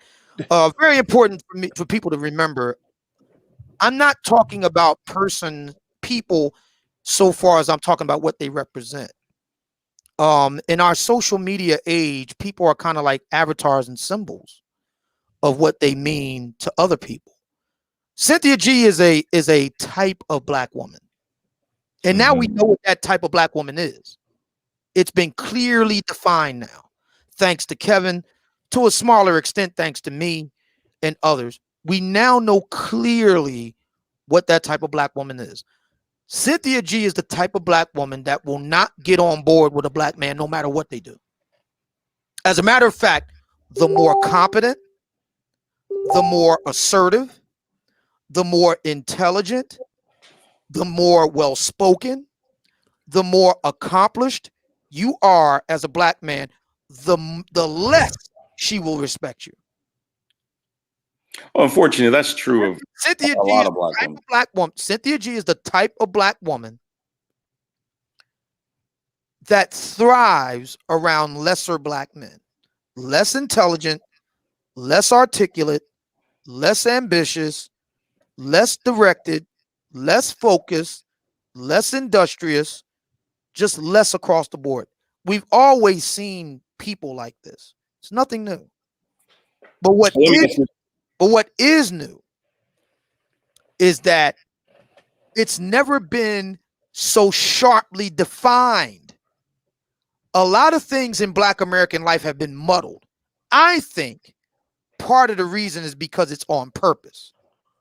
See, what happens moving forward now? We're getting ready to go into the spring of 2021. What happens if there's a sea change shift and black women like Cynthia G are seriously frozen out? What happens then? See, my position with Cynthia G today, not Cynthia G 4 years ago, Cynthia G today, my position is I understand exactly where she's coming from, and therefore she has no place in my life. None. I'm going over in this direction because she's made it clear that there's no place for a black man like me. Now, there is a place for a black man. We all know this. There's a place for a certain type of black man, but there's no place for a black man like me in her life. That's okay. That's fine. I'm moving on. What happens? What happens if more black men were like me in that respect and said, okay, that's cool. She's where she is. I'm moving on. Now what? See, 4 years ago, 3 years ago, 2 years ago, it wasn't as sharply defined. I'm saying today in 2021, it's sharply defined now. We know who's who. That's what I'm saying. And that's the reason why I have absolutely no problem with Cynthia G, because she's made it clear. She's not going to get on board with any black man who is competent and a leader. She's not. And there are a lot of black women like her. We need to identify exactly who they are. And this is the reason why, if anything, I want to thank Cynthia G for making the job a lot easier. She just put fluorescent paint on a whole sector of black women. We know who they are, marked by orange smoke. We know who they are, Pop Smoke. We know exactly where she is. We don't even have to bother with them. I'm looking for women that's going to submit. You can't submit, you got to get. All right. I mean, I think we understand that when we're talking about women in general would have those ideas and those philosophies. Yeah, I'm glad they should be separated and casted out to go out in the field and die alone. Only point that I was making, and I'll reiterate this and pass it to Pablo, when you're explaining that and then you utter the words, I think you said there's no place for me in her life, as if like you're saying it in a way to make it sound like what people always try to criticize you and say you just want to get with her or something like that, and you word it in a way that opens yourself up for that criticism, and that's why I'm just like just focus on the ideas. I don't know why you word it that way. And I understand what you're trying to do and the point you're trying to make. I'm just saying the way that it sounds. Let's play that sound good. Let's play that out. So do we honestly believe that our interlocutors are on the ball to be able to deal with abstract concepts like that? These people wouldn't understand Shakespeare either. And Shakespeare, that's all he did was use people to explain a larger point. See, what they're telling me is that they're not very smart, and I don't want to be around them either. All right.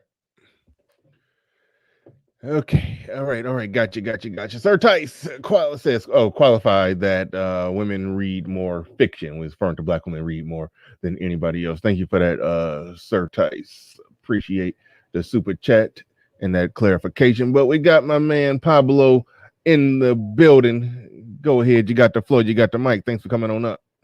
All right. It's been a long time coming, Obsidian. I remember the day that you said you were going to write a book. You were doing a show, and you said, you know what? You were into it with one of the dating coaches. I ain't gonna say who, but you said, you know what? I can write a book and I can do better. And damn if you didn't do it. Yeah. So I'm proud of you, brother, that you saw a goal, you put it into motion, you did it, and what I'm even prouder of is how professionally you're putting it together with promotion, out of town motions and stuff like that, man. That's big, man. That's massive. Thank you. Yeah, you got to send me your mailing address. I don't have your mailing address. I did, man. What I had to do, and I really called about that technical issue in ordering the book. So in Cash App, when you put on the little notes line, yeah, it's not long enough. It doesn't allow enough characters for a whole address. Yeah. So what I had to do is I screenshot my payment, my $35 payment for the Book of Obsidian. I screenshot it and then emailed it to you with my address. Okay, very good. Thank you. So that may be there's a couple of guys who ordered the book and didn't send me an address, and I got loose orders sitting here, and those guys got to get in touch with me. So I'll thank you, appreciate it. Thank you so much. So that might be the hang up right there, is that you can't put enough characters in that little notes section. So tell them to screenshot it, go back into their Cash App, screenshot it, and email it to you. Yeah, thank you so much. I appreciate that. Yeah, but and to Silent Lamont's point about, all relationships, especially successful ones, are reciprocal. Meaning, in those relationships that are successful, there's a give and take. I'm giving you something, and you're returning my giving with something that you have that I need. And to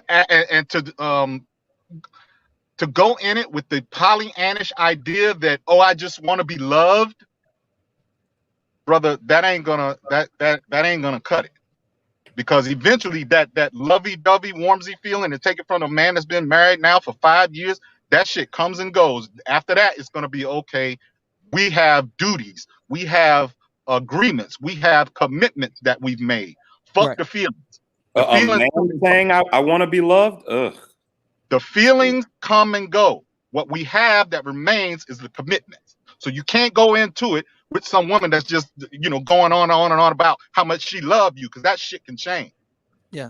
Let me say something about that, because I've been meaning to focus on this. I just haven't had a chance because of the book. But I think there are a lot of brothers that are a lot more romantic than they're willing to admit. I've never been a romantic. I don't have a romantic bone in my body. And that sounds kind of, counterintuitive, but I guess I have a much more transactional view of things, and a much more pragmatic view of them. I'm big on respect, though. Yeah. And my thing is, love is optional. If I can get it, that's wonderful. If I can get it, that's great. But I don't see it as a prerequisite. Respect is the single biggest thing for me. Deacon Dave with a super chat that I missed. He says, Obsidian, do you think you have ever, this is actually a funny question. He said, Obsidian, do you think you have ever alpha widowed a woman by how good you treated a woman before? If so, how can or could you tell? Because they told me. I've had women tell me out. I've had black women tell me outright, if things go south with you, I'm done, because I won't be able to find another man that can do what you do. So, got another question for you, Obsidian. Yeah. Non-select and non-romantic. I kind of like what you did there. Yeah. So you have plans. Okay. My apologies. No, go ahead. Yeah, I was just no, leave that up there for a second. She says non-romantic, non-select and non-romantic. Yeah, that's true. damn it, I lost it. But you left out the part about being competent, effective, intelligent, assertive, able to execute. See, black women leave those things out, but then they, it's the old adage about, begging for what you want and borrowing what you need and begging for what you want. And a lot of black women do that. A lot of black women come back for those traits later on down the line. Again, I got no problem with that. My question becomes, what do you have to offer in return? Yeah, black women usually have to be at least 60 pounds overweight to make those things a consideration for them. So she says here in the chat room, your ego precedes you. I should hope so, as there's several things that precede me now, including this book. So you said you're planning on having a event in Atlanta? No, I have a promotional campaign going on in the Atlanta area. And have you planned events, or are you doing that? No, I'm not planning anything until the Rona is a thing of the past. Okay. So everything is kind of up in the air right now because President Biden is announced major shipments of one-shot vaccines to be available in May. So it's hard to say where things are going to go after that. So I'm just. Well, you do know Texas is now opening up the state for events. The UFC. Yeah, I'm not going down there. So you wouldn't do it. I'm not going down there. Gotcha. Okay. I'm not doing anything until at the earliest, after May. More than likely not doing much of anything this year. Probably hold off until 2022. But don't hold me to that. Gotcha. Yeah, it all depends. Understood. Yeah. Understood. Yeah, I would love for you to come through Charlotte, North Carolina. I think it'd be a great market for you. You'd be in close enough proximity. I'm sure Brother Xavier would come through. I know I could definitely come through. Other brothers in South and North Carolina would make the trip. Absolutely, man. But Bernard, do you mind if I plug my show this evening? Go ahead. I'll be broadcasting 7:30 tonight. We're still on Operation Monetization, and we're actually not too far off from it. We got a little over 460 subscribers, about 1,500 hours of view time on 4 videos. And tonight we're going to see the name of the broadcast will be Beef. It's What's for Dinner? Question mark. And we'll be discussing current beefs in the Manosphere, how the Manosphere processes, digests, excretes beef, what effect beef has on the growth of this space. It should be a very interesting conversation. I'll even talk about a couple of my own personal beefs, So come on through. It should prove to be very interesting. I look forward to seeing you there. Good stuff. Yeah, definitely swing by and check it out. And you know what? This always happens right when I'm just about to get off the air. The numbers just jumped almost to 400 right when I'm about to get off the air. The numbers be trying to hold me here longer. Thank you, Sir Tice. I was just about to tell somebody to do that. Got Little Big Nate's YouTube channel in there. While we got almost 400 people in here, y'all can go and sub to Little Big Nate. For the few people that's in here that's not subscribed to Obsidian, moderators, go ahead and drop the links to Obsidian channel. We just got a good shout out from O'Shea. He played a really good clip from your show, by the way. I missed that. Yeah, but, thank you. That was awesome. Yeah, that was good. That was good. Yeah, I really like that. I really enjoyed that. O'Shea I can't thank him enough for why the book is here. He's almost as important as Derek Jackson himself for why the book is here. I like how you acknowledge Derek Jackson in the book in a non-disrespectful way. You literally gave him credit when you were doing your early doing your acknowledgments. He was I think you acknowledged O'Shea, Kevin Samuels. I think Derek Jackson might have been next. Yeah. So, Quite a yeah. number was in the book that's mentioned. So it's kind of fun. It is. I'm not gonna lie to you. When I first got my first advanced copies a few weeks back, it was surreal. You ever hear the saying, you know, you listening to people and it's like going to your own funeral. It was kind of like if I pardon for being macabre, but yeah, I kind of had that same feeling looking at my name on the book, you know, and it was kind of weird reading my own book. So yeah, it's a heck of an experience. Mm-hmm. But history has been made now, so the Black Manosphere is truly on the map now, because a book is something that no video course, no disrespect to video courses and videos in general and things of that nature, various media, social media. No disrespect to any of those, but there's something about actually having a book that makes things a lot more real. And so the Black Manosphere is really on the map now. We'll close it out with a little slight bit of controversy. Now, I'm not here to challenge you on. I'm not here to challenge you on this. But have you received anybody challenge the statement, because you made the statement that this is the first book to come out of the Black Manosphere? Has anybody specifically challenged you on that statement yet? Not yet. I'm waiting for it. Okay. You know how I do things, man. I put out bait and wait to see who nibbles on the line. I knew that's what you was doing, so I was just waiting for somebody to come at you sideways for that statement. Because okay, all right, I'm not going to challenge you on it, but somebody will. Yeah, it's going to happen.